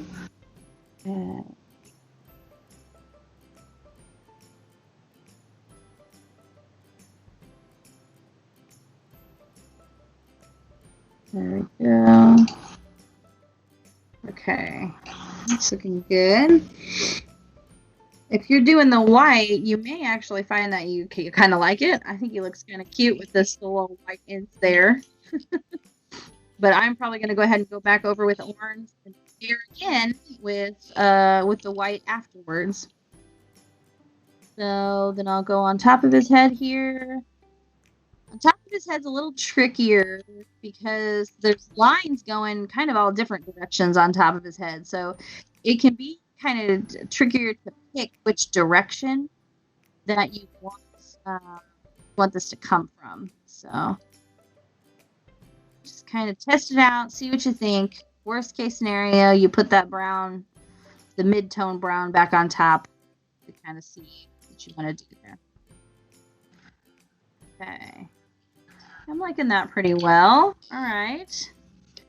That's good. All right, we're going to let that thoroughly dry because I do not wet when I put my brown or my tan color back on it. But some of these spots, now that they have dried on his arms and his back, I would also like those to be a little bit lighter. So I'm going to go back, take my orange again. A burnt orange. And go back over those again too. Just layering on those colors. Hey, Andi, would you like to take a break? To make them a little brighter. Oh, actually, that's probably a good idea. Maybe we can take a break. Let me finish coating this particular piece of his back, and then maybe we'll take a break. You guys can let your minis dry if you're taking your minis, and then what do you think, Laura? 5-10 minutes? You want a 5-minute break? I think 5 minutes sounds good. All right, awesome. So we've got our first layer on. We're really coming pretty close to the end, guys.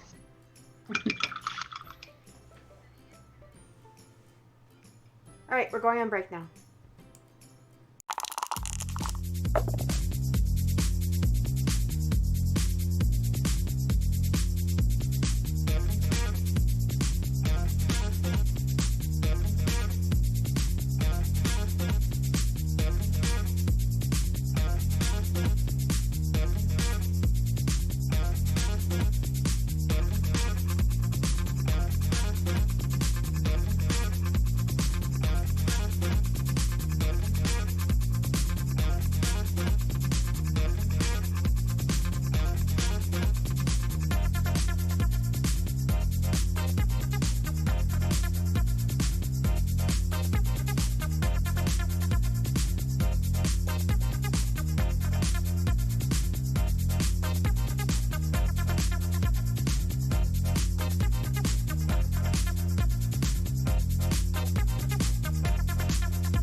Yep. You're back. All right. Hi, everybody. Welcome back. Thanks for the little break. All right. So we are going to get back to painting our owlbear. I feel like we're getting pretty close. We're just really adding those last minute details and things on. So I had painted that bone white color onto his face here, and so I'm gonna now go ahead. It's pretty dry now that we've had some time there. So I'm gonna go back and put that burnt orange color that I was wanting on there to begin with. I'm gonna go back and put that on. I've cleaned my finger palette here, so it's back to normal. All right, so we're going to, just like before, we're going to go perpendicular to like the parallel lines there, or to the lines there, instead of parallel. So I'm just going to brush this on over top. There we go. So hopefully you can kind of see how that is much lighter than what I was doing before. It's actually really showing up pretty well with that white underneath of it compared to when it had just that brown color underneath of it. So just really kind of gives it some dimension, gives it more texture, or because it's textured, sorry.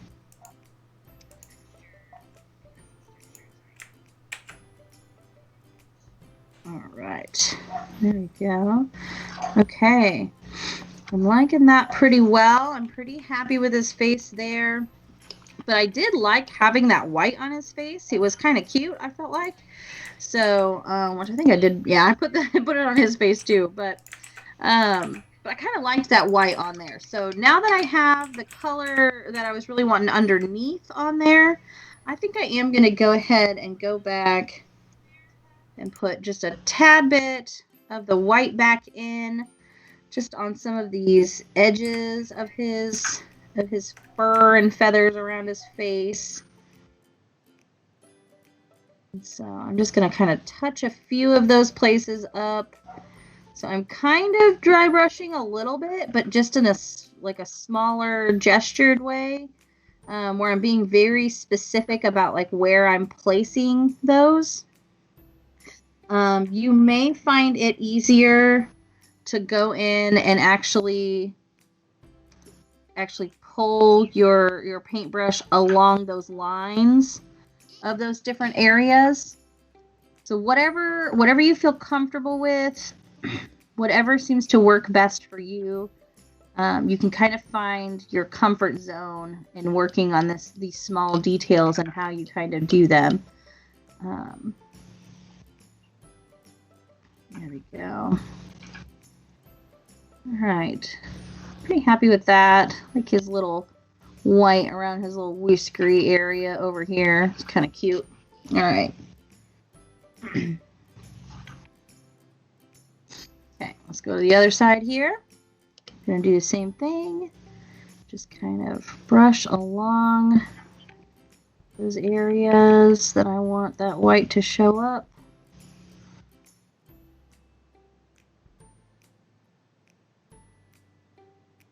Put it on his little whiskers here. I love his little fur around his beak. I just think it's so cute. While his angry face looks at me. Alright. I'm pretty happy with that. Okay. I also want to add some of this white onto the tips of his feathers on the back of his head.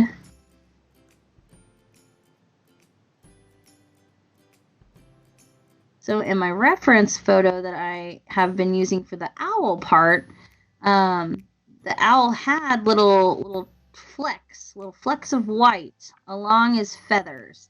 And I thought that was kind of cool. It was part of the reason I picked that guy, because I just thought it was kind of neat. He has those little flecks. So I'm just going to kind of give him a few little flecks on the top of his head. There.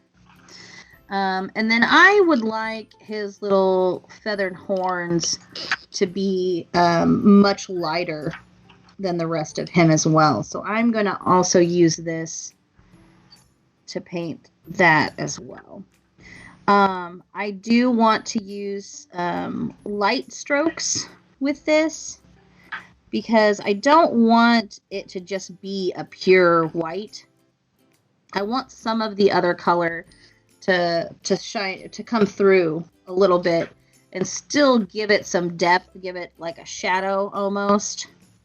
So I am just kind of lightly pulling this on, and I'm only going to go underneath of his little feather horn there, ever so slightly, because I don't want to cover the entire thing underneath, because I still want it to look like there's a shadow underneath of that feather there. So there's one side of his horn. All right, let's do the other side. Make sure we're not too heavy on that paint. All right, lightly pull that over. Go along the side here and along the top of him. There we go. If you feel like it's too splotchy, then your paint might be too thick. So something I'm noticing with this white as I'm painting these little feathered horns is that I don't know how well you can see it on the camera, but, and actually I might turn my light off, you might be able to see it a little better. On the top of his horns here, it really kind of looks a little splotchy, like it looks like it's uneven. And so I've watered down my white a little bit more, and I think it will give it a smoother, yeah, there, I'm happy with that. I'm a lot more happy with that. It gives it just a smoother flow of the paint instead of making it look like spots.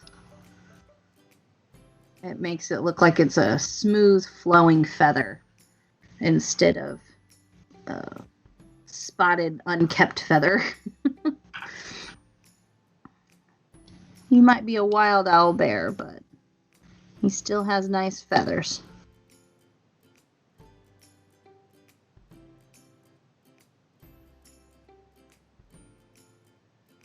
There we go. Okay, there we go. I am much happier with how that turned out.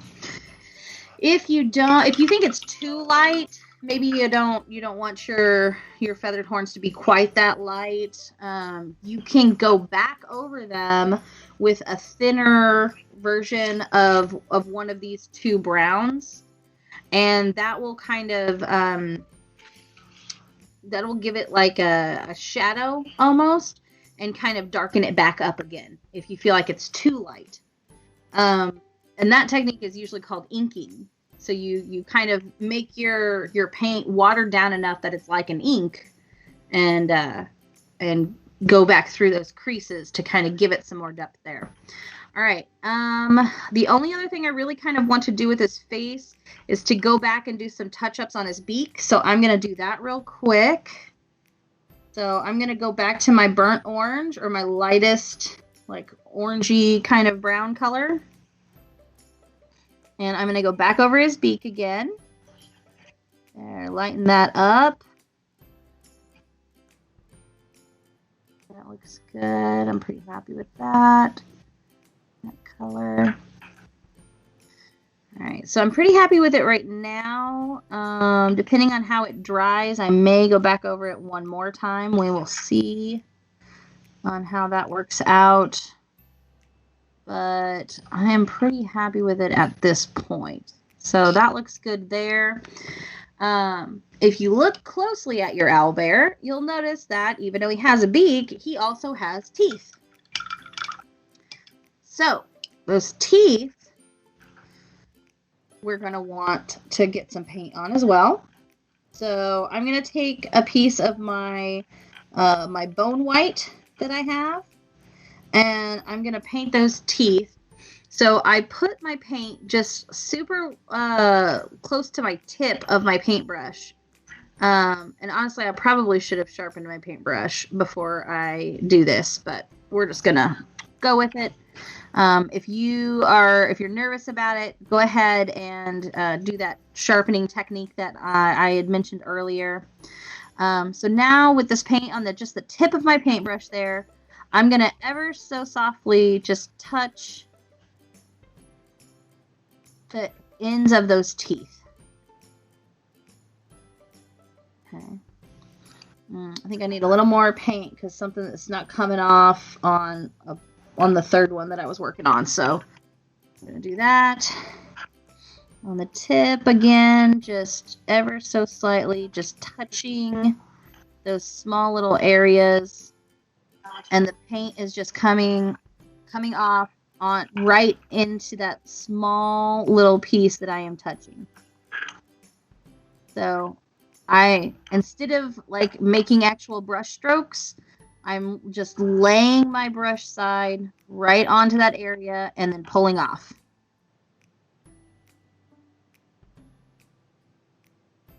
There we go. Okay.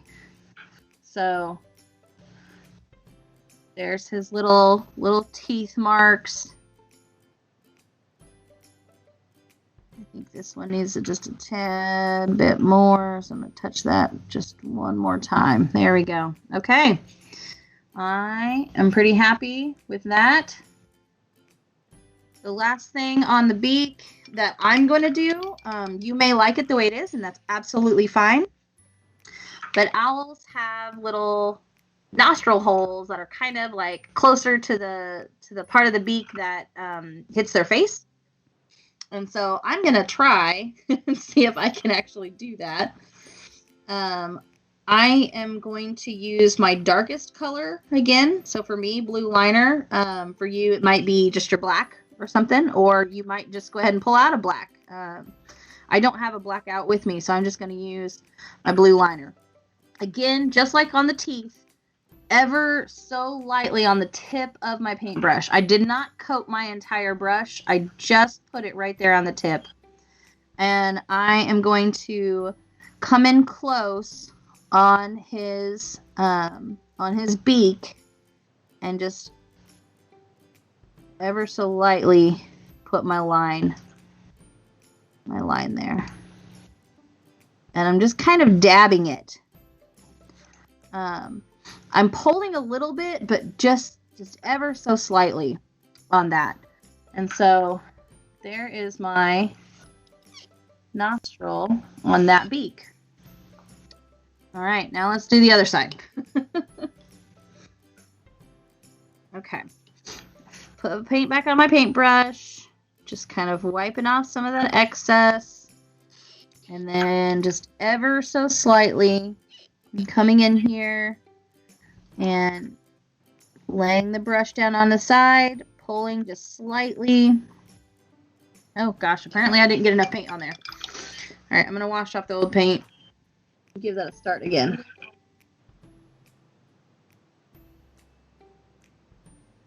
All right.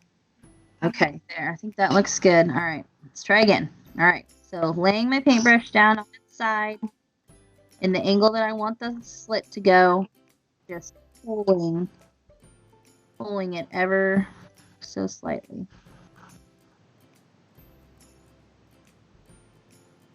Okay. All right, I think that's okay. It's not perfect, but I think it works for its purpose. Okay. So I'm pretty happy with his face, honestly. So I'm feeling good there. So the next things I want to do is go back to his body and make some of this fur lighter. So he kind of looks a little yellowy orange, which honestly is not too bad for a brown bear, which is what I was going for anyway. Because when they're sun bleached like this, they do kind of look like a yellowy brown color. So it's not bad, but I do want to just give him a little more color, a little more texture. I want to bring out the fact that he's also an owl, not just a bear. And I want to put some of those white flecks from the owl that I had picked out into his fur as well. So I'm going to go in and do that as well. And so I am, you could use your pure white for this, or you could still use your bone white. It really just kind of depends on what you kind of want to do with it. The bone white is going to be more of a cream, a warm white, where your pure white is usually like a stark white kind of thing. So I'm going to use my bone white, because I really like that color with brown. So that is what we're going to use. Okay. All right. So I want his feathers to have the white flakes. So I'm going to go over the areas that seem like they are probably feathers.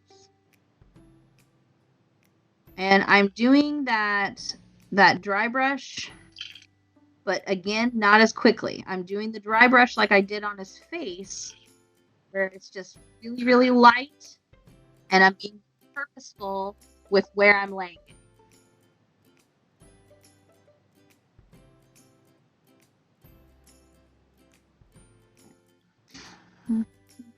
You kind of see on his back there, and then I'm going to put it on his shoulder here.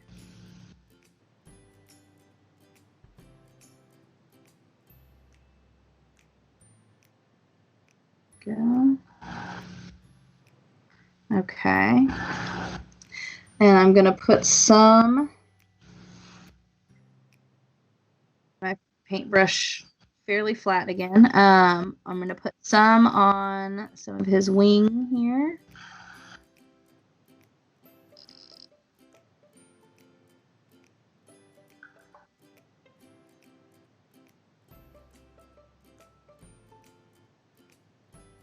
Okay, here we go.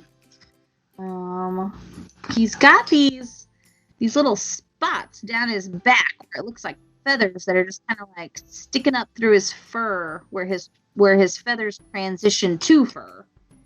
And so I'm going to lighten those up, and I'm actually not going to leave them this white color, but I do want them to be very, very light. So I am going to put this white over top of them for now. And I'm going to put a little bit in his fur, because he's an owlbear, so it's, his fur and his feathers kind of transition together, and so it makes sense that some of their color would overlap as well. So I'm just going to do that. There we go. And then I'm going to come back and touch these up later after I'm done with this white that I'm working on. So I'm going to keep going with the white, though. So there we go. Take my flat edge, just kind of go across some of these feathers. There we go. There we go. Touching some of these, the base of his arm. Yeah, liking that. I'm gonna put a little on his neck over here too. Just touching up a few other places that I kind of liked. His haunches here are kind of dark, and so I kind of want to lighten those up. Again, I'm not going to leave this white on them, but I would like it to be lighter places. So just like I did on his face, I'm going to add this white for now, and then I'm going to go back over it with one of my browns. But that way, it will look much lighter when I put that brown back on. Okay. All right, so I'm pretty happy with where I have the white there. So the last place I want to add it is going to be his chest here. So I do want that that white flecked feather pattern to repeat onto his back. So I am going to do that next. All right, there we go. All right, he's got quite a few feathers on his chest and belly here. So, oh, that's a little too much white. That's okay. That is okay. There we go. Like that. I don't want to go too far down.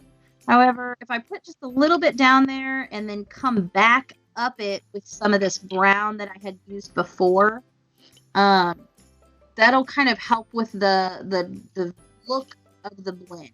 And so I am going to just put a little bit just down his belly a little further than I actually want the white, just to kind of help with that blend a little bit when I go back with brown.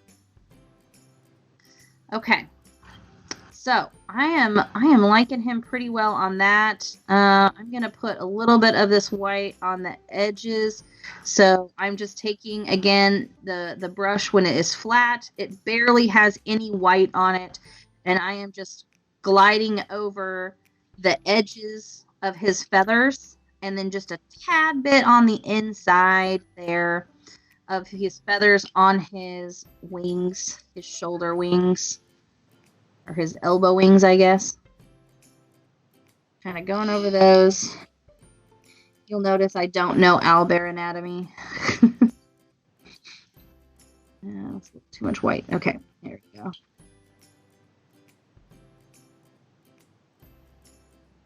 There we go. Okay, so I'm liking that pretty well. Just kind of got some color going on inside there.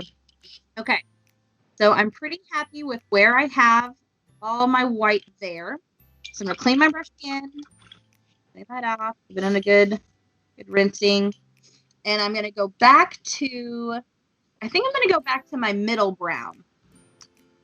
You may want your owlbear to be more of that burnt orange brown, and that is absolutely fine. But I think I want my owlbear to be more of this this oily leather brown. So I'm going to put some more in my palette here because my spot kind of dried up on me since I hadn't used it in a while. I'm going to put some more there. I probably just put more than I actually needed on there, but it's okay. All right, do that. And I think I'm going to go ahead and add a little bit of water, but just barely, just not very much. It's not coming up. Okay, 2 drops of water in there just to kind of make it a little easier to flow. But I don't want it too thin because, again, I don't want this to go back into creases. I really want to use this to add back in some brown where I have put the white that I maybe don't want that much white. So, okay. All right, so I've got this. Again, just a dry brush technique that we've been doing. And I'm going to just go right back over that white that I put down earlier that I wanted to just be a lighter brown color. All right, there we go. Yeah, I'm liking that. That is pretty much what I wanted out of this. So that looks really good. All right. Cover some of this white. Add some more around here. Okay. And I am kind of just going back over all of the areas that I wanted this brown color to be. And I'm going down a little lower than I did last time on his legs. Okay. Just mostly just because I think it looks good. I want the fur to kind of look like it blends well and look more like a natural transition rather than a stark hard transition. So yeah, so I just kind of want to go over several areas, not just the ones where I put the white. I'm going to go back over his feathers underneath as well so that I can kind of get some of that brown back in there. Go back on this side. But now that I'm doing detail, I am trying to be a little more symmetrical. Whereas before I would like kind of finish up one wing before I moved on to the other. I'm kind of going to go back and forth now between the wings so that I kind of try and make sure that I give them a decent coat on both sides, or get the look that I want on both sides, and they look like they're wings of the same owlbear, you know, not two separate creatures. Okay, I'm pretty happy with that. All right, so these little pieces down his back that are feathers that are kind of starting to stick out, I am going to go back over those, and I'm going to just kind of make them this lighter brown color, or this medium brown color as well. So I'm going to go back over those, just ever so slightly kind of touching them, and I am brushing over them a little bit, but I'm also kind of using that same technique a little bit that I used with the feathered horns, where I'm just I'm lightly touching them, but my brush is just kind of barely touching that area, and I'm really letting the paint do the work rather than trying to force my paintbrush onto it. I'm just letting the paint on the end of my brush kind of do the work for me. Okay, I'm liking that pretty well.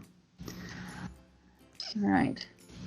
You can kind of see that backside, and then his feathers that are kind of coming down there. He's also kind of a little more white than I expected him to be up in this area as well. So I do think I'm going to also go back through with this brown and brush back over some of those in some of the spots that I kind of was like, maybe I don't want that much white there. So it's still light enough that I feel good about it, just that, you know, I just didn't need that much white. There we go. Put some over his wings a little bit more. All right. Okay, I'm liking that pretty well. So with some of these things at this point, it's really a preference thing. So, you know, what do you think about it? Does it look good? Are you really trying to match your reference photos that you have? Are you really just trying to, you know, have fun with it and kind of do what you think looks good? Are you trying to make a new creature? You know, whatever you might be kind of trying to go for. I am going to go back on his belly and put back some of this brown where I had put down too much white, kind of like what I talked about before. I wanted to give him some more depth down there, and so I'm just going to put some more brown. I'm feeling pretty good about that on his underside. Maybe it's a little much white. It's funny, it actually looks like more white on the camera that you guys are seeing than it does in real life. So, all right. But I'm pretty happy with that. It's got several colors going on in there, but it also still looks like it blends fairly well. So I'm pretty happy with him there. Now with his paws, we talked about before where we're going to leave those dark, But right now, they do kind of look like they're just one solid brown color. That's it.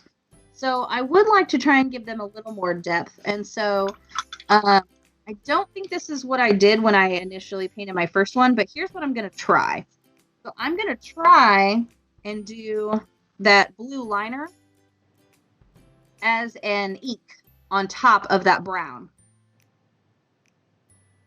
Okay, so what that's going to do for me, if it works out the way my brain thinks it's going to work out, is that it is, I got to open this one back up again. It is going to, if it acts like the ink I want it to do, it's going to go down into the creases, kind of like when we initially painted it. It's going to seep into those creases and still show the brown on the top, but then darken up some of those creases and things where he's got his fur or his nails and things like that. It'll darken those areas up for us, so it looks like a bit more of a shadow. Again, this is kind of like I talked about before. This is definitely not a technique that you would most likely use if you're painting for competition, but it works great when you're painting for tabletop and you just want to give something a little more depth and a little more shadow. It works really, really well for that usually. So you can absolutely use the slightly thicker brush to do this, but I'm actually going to use my much bigger brush to do this, because when I'm using this much water, I like to have a bigger brush if I can, but you can absolutely do this with this medium-sized brush as well. All right, so I'm just putting a lot of water into my dark color here, my really dark color. For me, it's blue liner. All right, that's pretty thin, so I'm feeling pretty good about that. So I'm just going to go back over those dark spots and add this back in.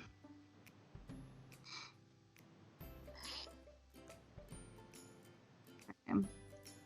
And we haven't really touched our base at all, so don't be afraid to let it get onto your base. That is okay.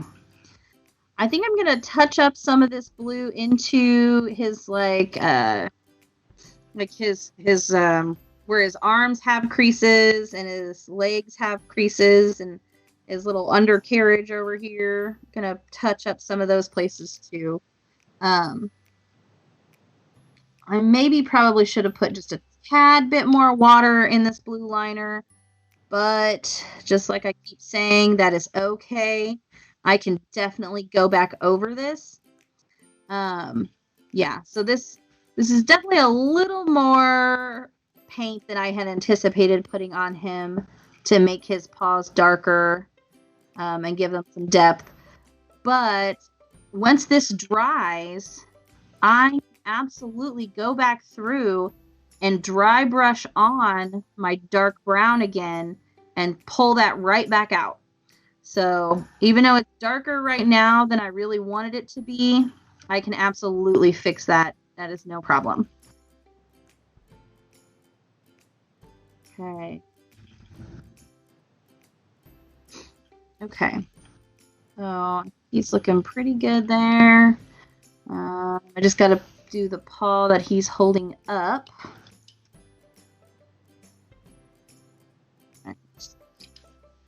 Add some more liner back in there. Go. And I still haven't done underneath of his paw yet, so I'm going to do that too here in just a minute. But again, I'm going to let this dry first before I do that. There we go. And I totally just touched his head with my dark color, so I'm going to have to go back over that. I don't know if you can see it, but I just smacked him in the face with my dark brush. I think I got most of it wiped off, but I'm going to have to go back over that to fix that part, but that's all right. That's, this acrylic paint is really great for layering, so that works out really nicely that you can do that. Okay. So I need to let those pieces dry. While those are drying, I am going to touch up some of that area that I just messed up on his face. Since I was able to get to it early and wipe off most of it, it dried pretty quickly. So I'm just going to go back over, add some more clean water to this white. There we go. And go back over his horns here where I touched them. Right across there. There we go. And then some of these feathers in the front. Do a dry brush back over those.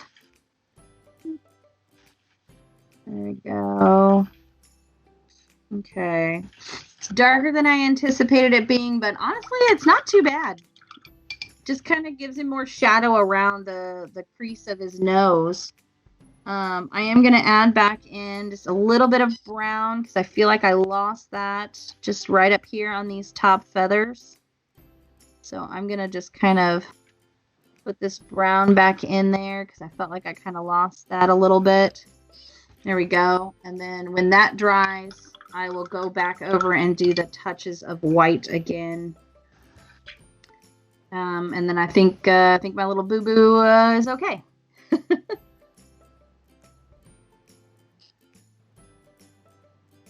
we go. Touch a few of those spots up. All right. We are super close to finishing this guy up, y'all. All right, so while that dries on his face, I think his paws are mostly dry, but it's not, for me at least, they're not quite dry enough to be able to dry brush over. But something we haven't done yet are his claws. So we can absolutely right now go ahead and paint his claws, as long as your ink is fairly well dried around them. So I will say that I usually don't like to use just a straight white for claws. I usually try and do just like an off-white. This bone white is okay, but it's still not quite as dark as I like it to be for claws and things. Because if you think about like our nails, or if you look at an animal's nails, especially a wild animal, it's not a stark white color. So I kind of like to give it just a little bit more a pure white. So I'm going to take my oily leather and my bone white color.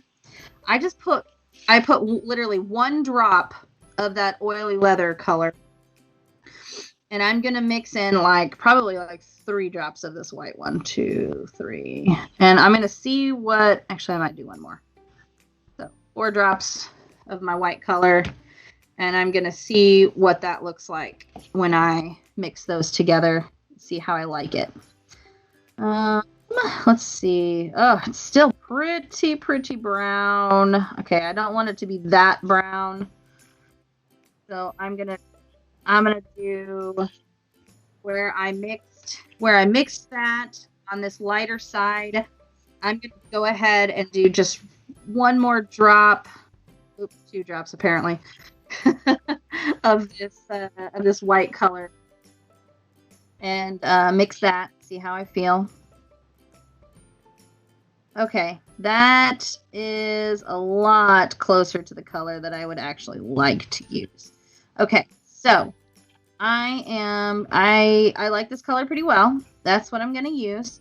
If you prefer your owlbear to have white claws, that is absolutely fine. If you want to make them another color, that's fine as well. We do have this red color, so if you just think that he's attacking somebody, then maybe you make him red. You do whatever you want to your claws, but for me, I'm going to go ahead and use this just like this off cream colored for my claws. Okay, just make sure we don't have any questions or anything. Nope, doesn't look like. Okay, so just going to ever so slightly paint those claws.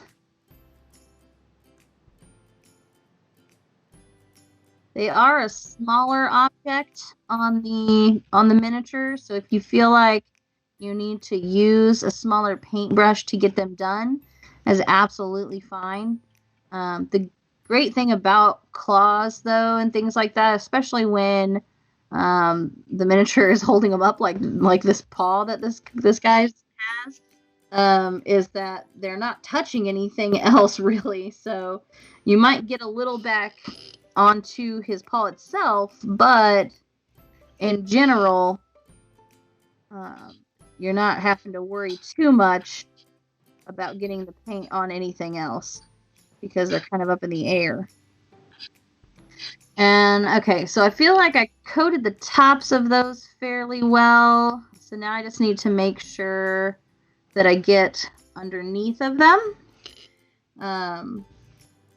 I know it probably seems silly to say that, but I honestly have forgotten to do that on miniatures before. And so I always try and to say that, like, be sure you get the underside, because sometimes you don't think about it, and then you get done and you put everything away, and then you're like, oh, crud. I totally forgot that part. I have forgotten to paint.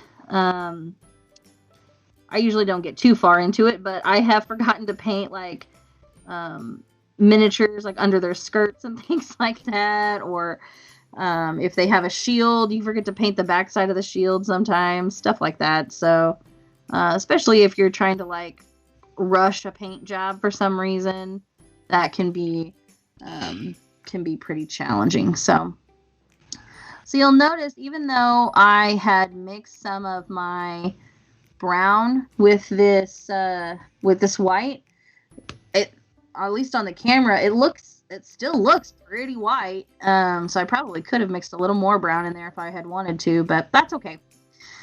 Not super worried about it. Again, it's for tabletop, it's for fun. All right, so there's one claw.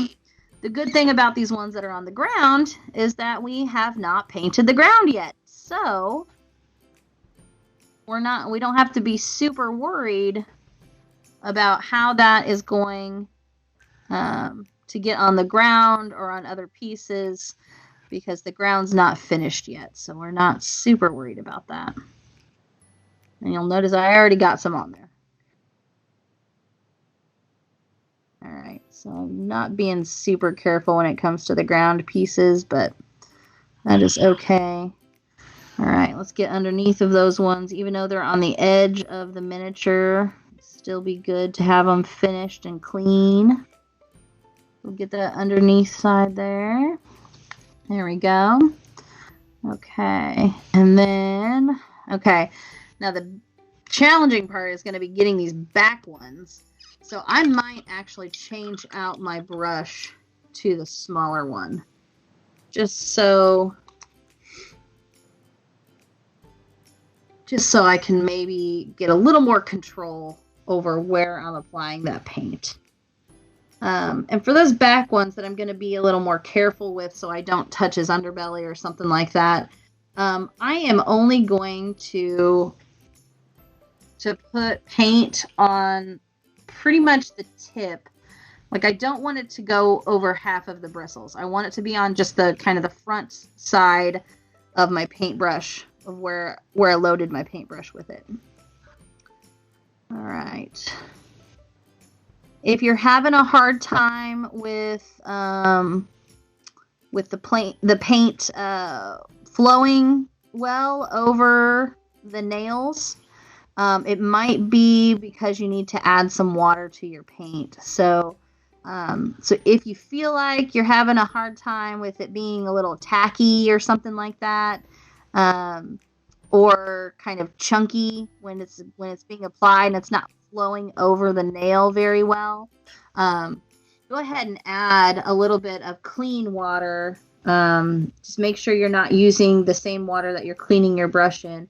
But go ahead and add a little bit of water to that paint that you're using. And that'll help it kind of flow a little smoother for you. and it'll come off your brush a little easier. It might be that it comes off, well, it will be a little thinner, though. So you may end up having to do a couple of coats with it, but better a couple of coats and make it look clean and nice than for it to be chunky and you not be happy with it. You can always wait for things to dry and go back and work on them some more.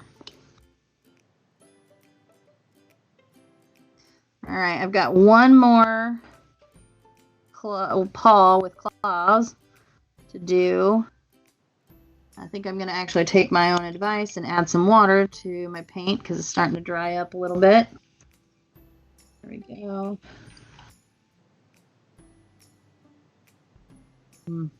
Okay. All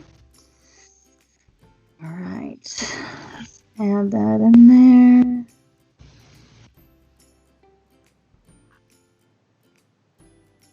Okay. Gotten quite a bit of paint on my base around the claws. Again, I'm not super concerned about it. I'm going to just go right back over it here in a little bit to finish up the base. I'm not going to do anything too fancy with the base. There's lots of stuff you can do.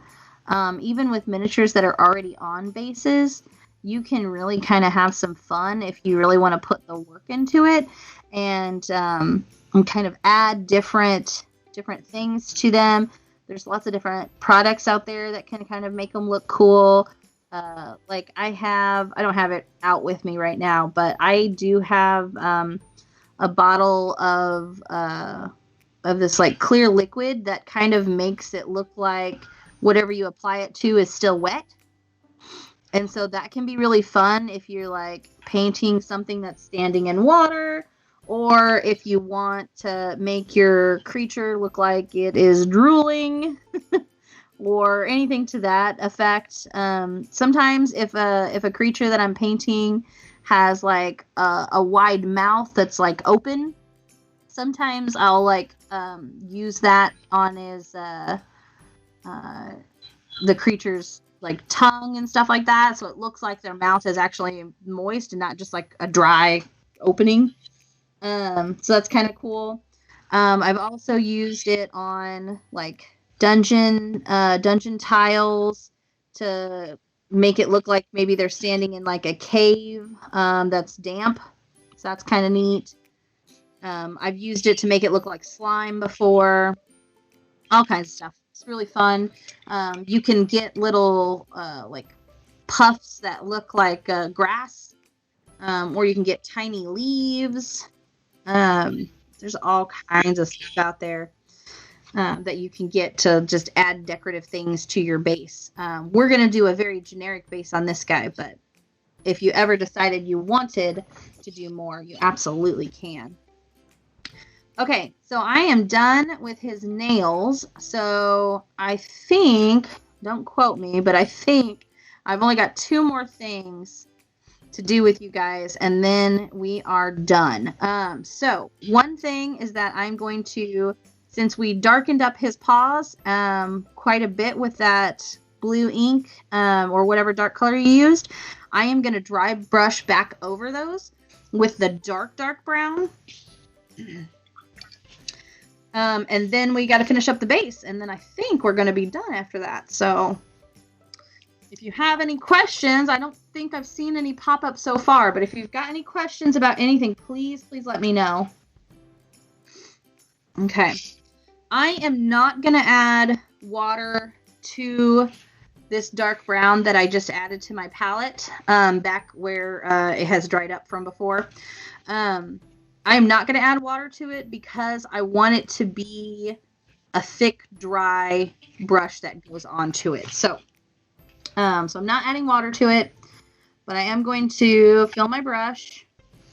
And just out of habit, I picked up my thick brush, but you can absolutely do this with this medium-sized brush too. Okay, so I just want to make sure there's not too much paint on this. And then just over those dark areas, just like before, I'm just going to dry brush right over them And I'm going to probably, yep, right in here, I'm definitely going to go right back over like where those lighter colors were. Again, it just kind of makes it blend a little nicer. So it looks like real fur that has like kind of blended together, and maybe some of it has been colored by the sun, and some of it is still his natural dark brown fur. And it's different in different places according to like where the sun has hit. So I'm just going to kind of go back over several different places and not just those dark areas. It'll be a mixture.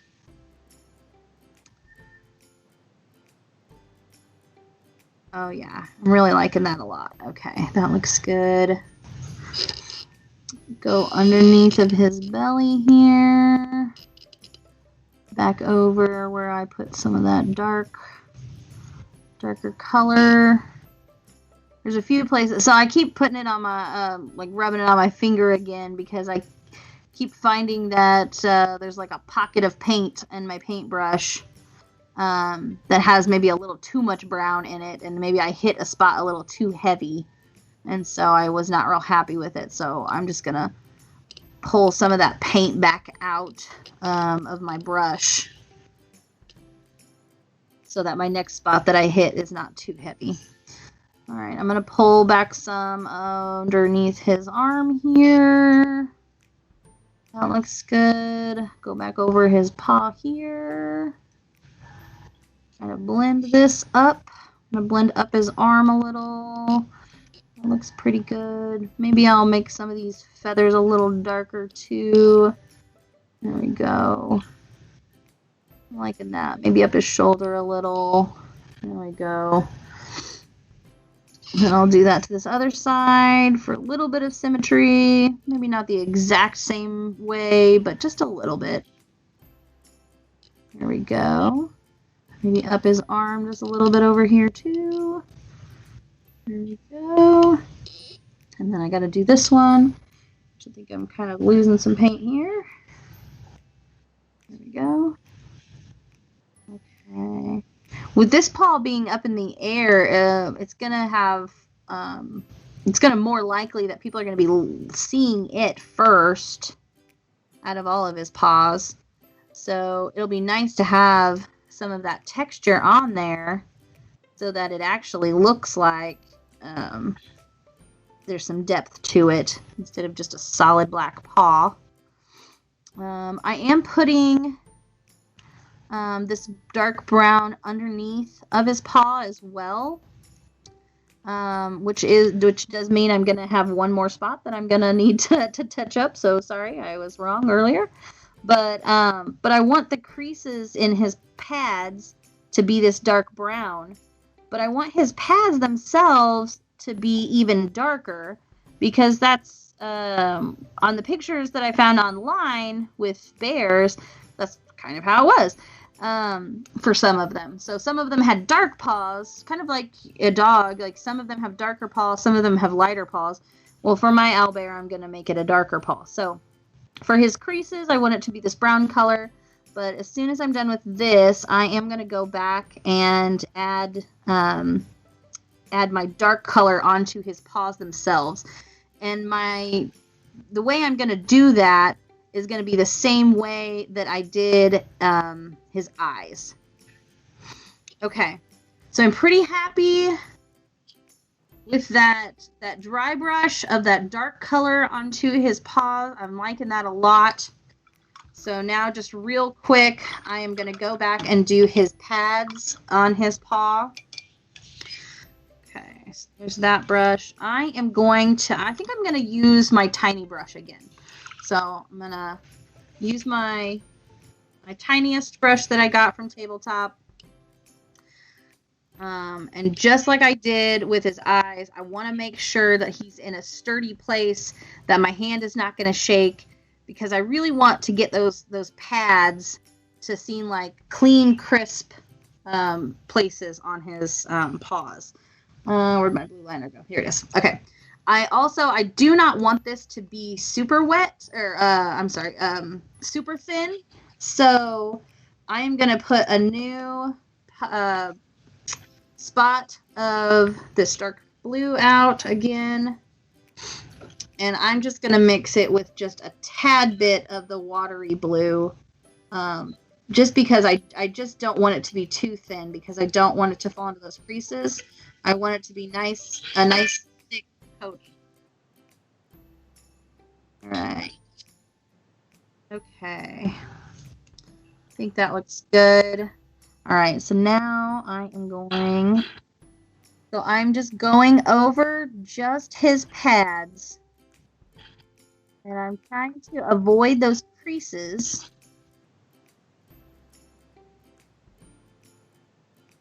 Yeah. So that those creases stay that brown color. Because I really just want his pads to be the dark color. Alright. There's his bottom pad. Just a little bit more. There we go. Okay. And then I'm going to do his middle pads. You by no means have to do this detailed. I think he can look just fine without having to go over and do every single one of his pads individually and things like that. So if you're happy with him with not having done that, that is absolutely okay. I know I keep telling you guys that, you know, whatever you decide to do is absolutely fine. And I just want you to be happy with your owlbear. And if you're not comfortable with any specific technique, just know that, you know, different people do different things. Everything I'm telling you is, you know, something that either I've learned from somebody else or something that I just kind of trial and error, whatever it might be. And I have found techniques that work great for me, but that doesn't mean that they work great for everyone. So you may have a different idea or a different technique, or for those of you that have maybe been painting for a long time, I may not paint the same way that you guys do, you know, and you may have better techniques that you use, or something that just works better for you, different things like that. So I know I keep saying, you know, whatever you want to do, but I just want you to know that it's, you know, if you're doing it differently, that does not mean you're not good at it. It just means you just have a different technique. Okay. All right.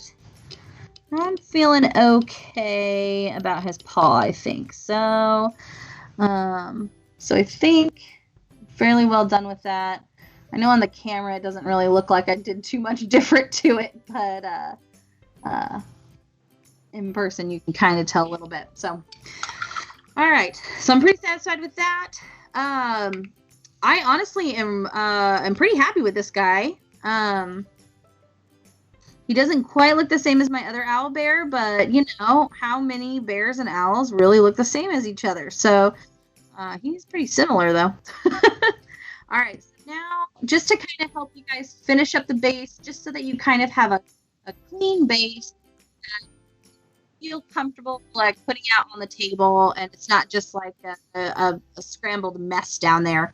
So the first thing that I want to do is these white parts where I went overboard on my nails down there. I'm going to try and fill in those a little bit with that dark blue color again, or whatever dark color that you're using.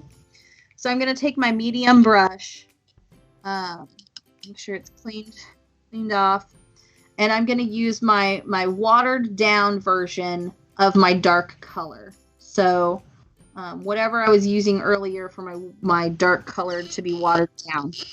And so I'm going to go back over those spots, and it's not going to fully cover them because we're putting a very thin color onto practically stark white area. So it's not going to fully cover it, and that's okay. That's not what I'm trying to do. I'm just trying to cover it up so that there's some definition between where the toenails are versus where the ground is. So that's really the biggest thing I'm trying to do, is just kind of make that difference known. So I'm going through and adding that thin, dark color to all those areas. If you accidentally touch a nail, that's okay. Wipe it off the best you can, and then after it's dried, you can go back and put in that white color again, or that brownish white, depending on how you decided to do yours.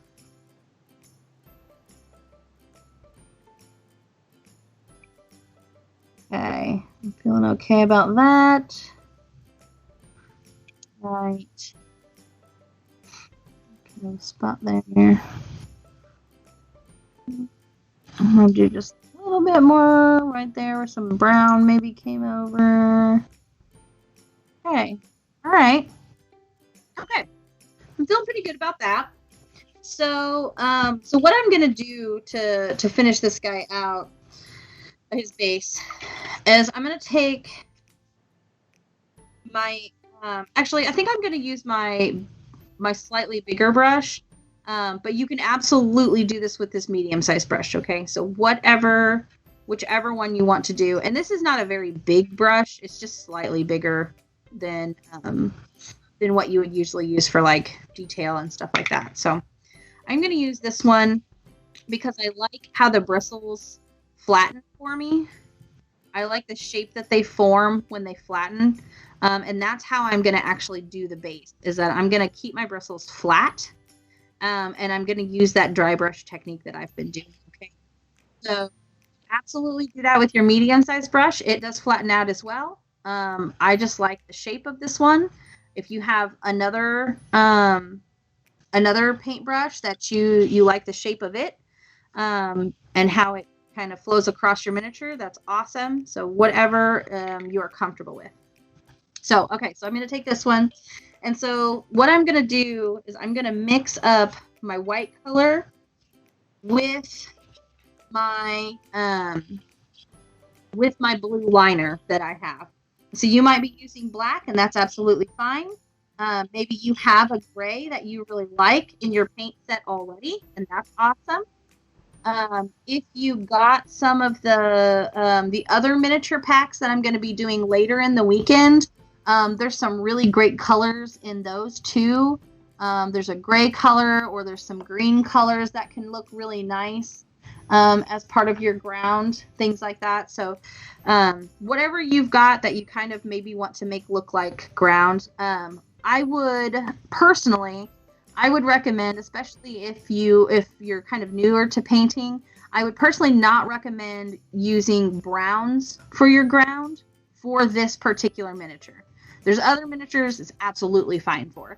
But for this particular miniature, because we used so much brown on the miniature itself, it can be super challenging to actually make a nice looking base with the same colors that you used for the miniature. So that can be really challenging. If you want to take that challenge, please go for it, and that's awesome. But I want to do something that's just going to be like a little easier for us to kind of do. Okay, so I took my white color, and I've got my dark color here, and so I'm just going to kind of mix those together. Okay. I'm going to start off with it being a little bit darker. And I kind of noticed already that it's not quite as thin as I would like it to be, and that's probably because that I didn't add any water to that white color. So I am going to add some water to that. All right, and then I'll mix it up some more. Add some more white in here because it's not quite as light as I'd like it to be. There we go. Okay, I'm totally just guessing, just eyeballing what I think looks good, what I like. You're not going to have a whole lot because, like I said, we're going to dry brush this just like we did for our fur and stuff. So, all right, so I'm going to wipe a bunch of this off. So I've got a huge chunk here that I've already wiped off. And then just kind of make sure that it's fairly well thinned. Okay, so then I am just going to rub that over my base here. Luckily for us, this base actually has some good texture to it. And so we can easily just kind of rub our brush right over it.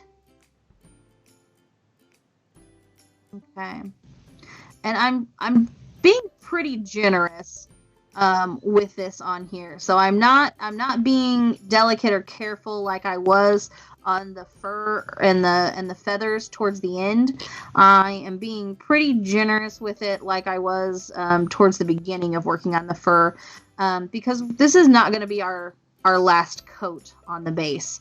This is just to kind of show us where some of that depth is, show us where some of that texture is lying, and where we might want to kind of make it look a little brighter. And so just adding some of this on there and just kind of dabbing it over. If you put too much, or if you accidentally didn't put enough water in it and it looks too thick, or whatever the case may be, and you don't like it, all you got to do is take that original dark color and go back over it again. Or if there's just a place that you don't like it, take that dark color and do thin it out, and then put the ink back over it again. So lots of different things that you can do if you do something you don't like or you want to start over. Okay. I did get pretty close to the owlbear's feet and legs in several locations. And I felt pretty comfortable doing that. Because I feel like I have pretty good control over this brush personally, so I felt okay. If you don't feel okay with that, then you might take your thinner brush, and instead of laying it flat like I've been doing to do dry brushing, you could keep it thin and just kind of barely touch up in those places, and kind of do that technique where we talked about, like putting it all the way where we want it and then just slightly pulling back and just slightly pulling back. So that can help you get closer to the paws if you don't quite feel comfortable with that. And then hopefully you don't lose too much of your detail that we've already done to those paws. Okay, so I've got my first layer on there of this one. And so it's hopefully kind of looking like rock, like he's standing on maybe a cliff edge or something like that. You could definitely add several other things to this to kind of make it look more like natural rock. And you could do some with browns and still keep this like natural stone slate look. But I'm gonna just keep with the slate look to it. If yours is looking more gray and less blue, like mine looks kind of more bluish than it does like an actual gray color, and that's because I'm using the blue liner. If you're using like a straight black, then yours probably is going to look a little more gray, so if you're using different colors than I am, then it's just going to give you just a slightly different tone of things. All right, so I'm back over here on my palette, and I'm just kind of mixing in more of this little spot that I put some of that white in here, mixing more of that into my pile of color here, just to make it a little lighter. Okay, I'm pretty happy with that color. I think that'll go on really nicely. And so I'm just going to dry out some of this again. Make sure it's not going to go on too thick. Okay, yeah, I'm pretty happy with that. Okay, so now that I've got this new color on, I'm going to go back over again.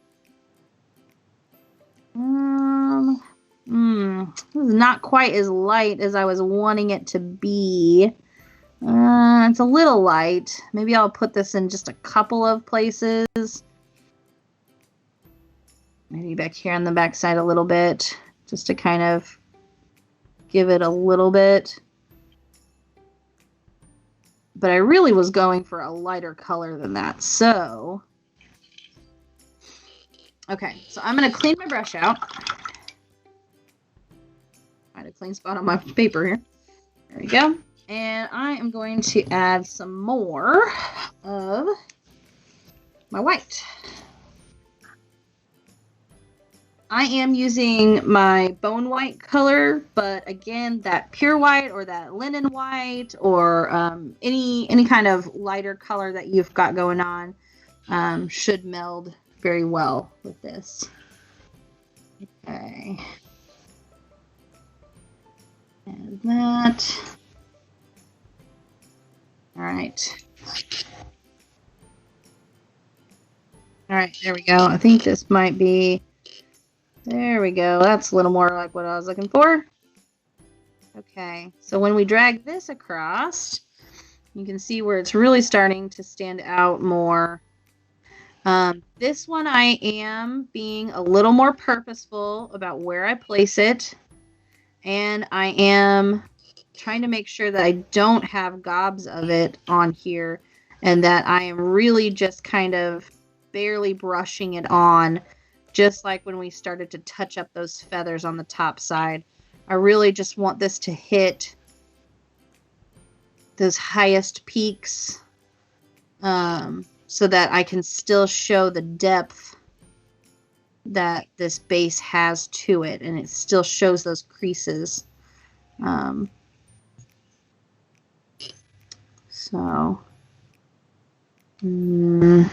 I think I'm losing some of my paint, so I'm gonna grab some more. Make sure it's not too heavy. There we go, that's better. Again, same as I was talking about before, is that I feel comfortable with this brush. I use it a lot. So I feel comfortable with this brush getting close to my miniature's feet. And I feel like I'm probably okay to not get anything on the paws and mess them up or anything like that. But if you do not feel comfortable with that, then go ahead and use your smaller brush. That is okay. Okay, there we go. All right. I feel like that is looking pretty good for just a stone ground that he'd be standing on. If you wanted to go lighter with it, you could just use straight up white without blending anything into it. And again, just be purposeful about where you're placing that color. And if you're going to go over it with an even lighter color, I would almost say you don't want to add any water to it. Like, you want it to be fairly dry so that, paint's not dry, but you don't want it to flow too much. You want it to be pretty thick. So that way it just goes where you want it to go. And doesn't like flow into other creases or anything like that. And again, it will just help to show the depth and the texture to your base that you have. This is a really easy technique for like wood too. So like if you have a creature standing on like a log or something like that, it can be really handy to use this technique for that too. So the lighter I go with this, because of the blue liner that I've been using, the more it kind of looks like he's standing on snow almost. Which I think is okay, and I'm not really worried about it. But yeah. Okay. I think, unless I have forgotten something, I think we're pretty done. Okay. Yeah, I think I'm pretty pretty happy with them. Hopefully you are happy with yours as well. This is the one I did the other day, the one I did this time. So, all right. Well, I hope that this helped a lot and that you really enjoyed this. I wish we could be painting in person, but I'm so excited that Midwest Game Fest was able to still put together this virtual workshop, because it's been really exciting to get to do this. So thank you all so much for joining me today. If you have any questions, please let me know. I'm on Facebook under Andi Dieckman. So just like how it's spelled there in the video, Andi Dieckman. And I would really love if you did actually paint along today, or if you're watching this later on when it streams again, and you want to share your miniature with me, I would absolutely love to see it. Feel free to email me, or you can Facebook it to me if you want to find me on Facebook and share it on the Facebook, or you can email it to me at Dieckman@ucmo.edu. So just my last name, Dieckman @ucmo.edu. I'd love to see what you guys have done and how creative you were and everything like that. So please share those with me if you feel like it. Okay. I don't see any questions or anything. All right. Thank you again to Tabletop for supplying our miniatures for us, and being so helpful and helping support with the streaming and everything. It has been wonderful to work with them. So thank you guys so much. All right. If you need anything, please let me know.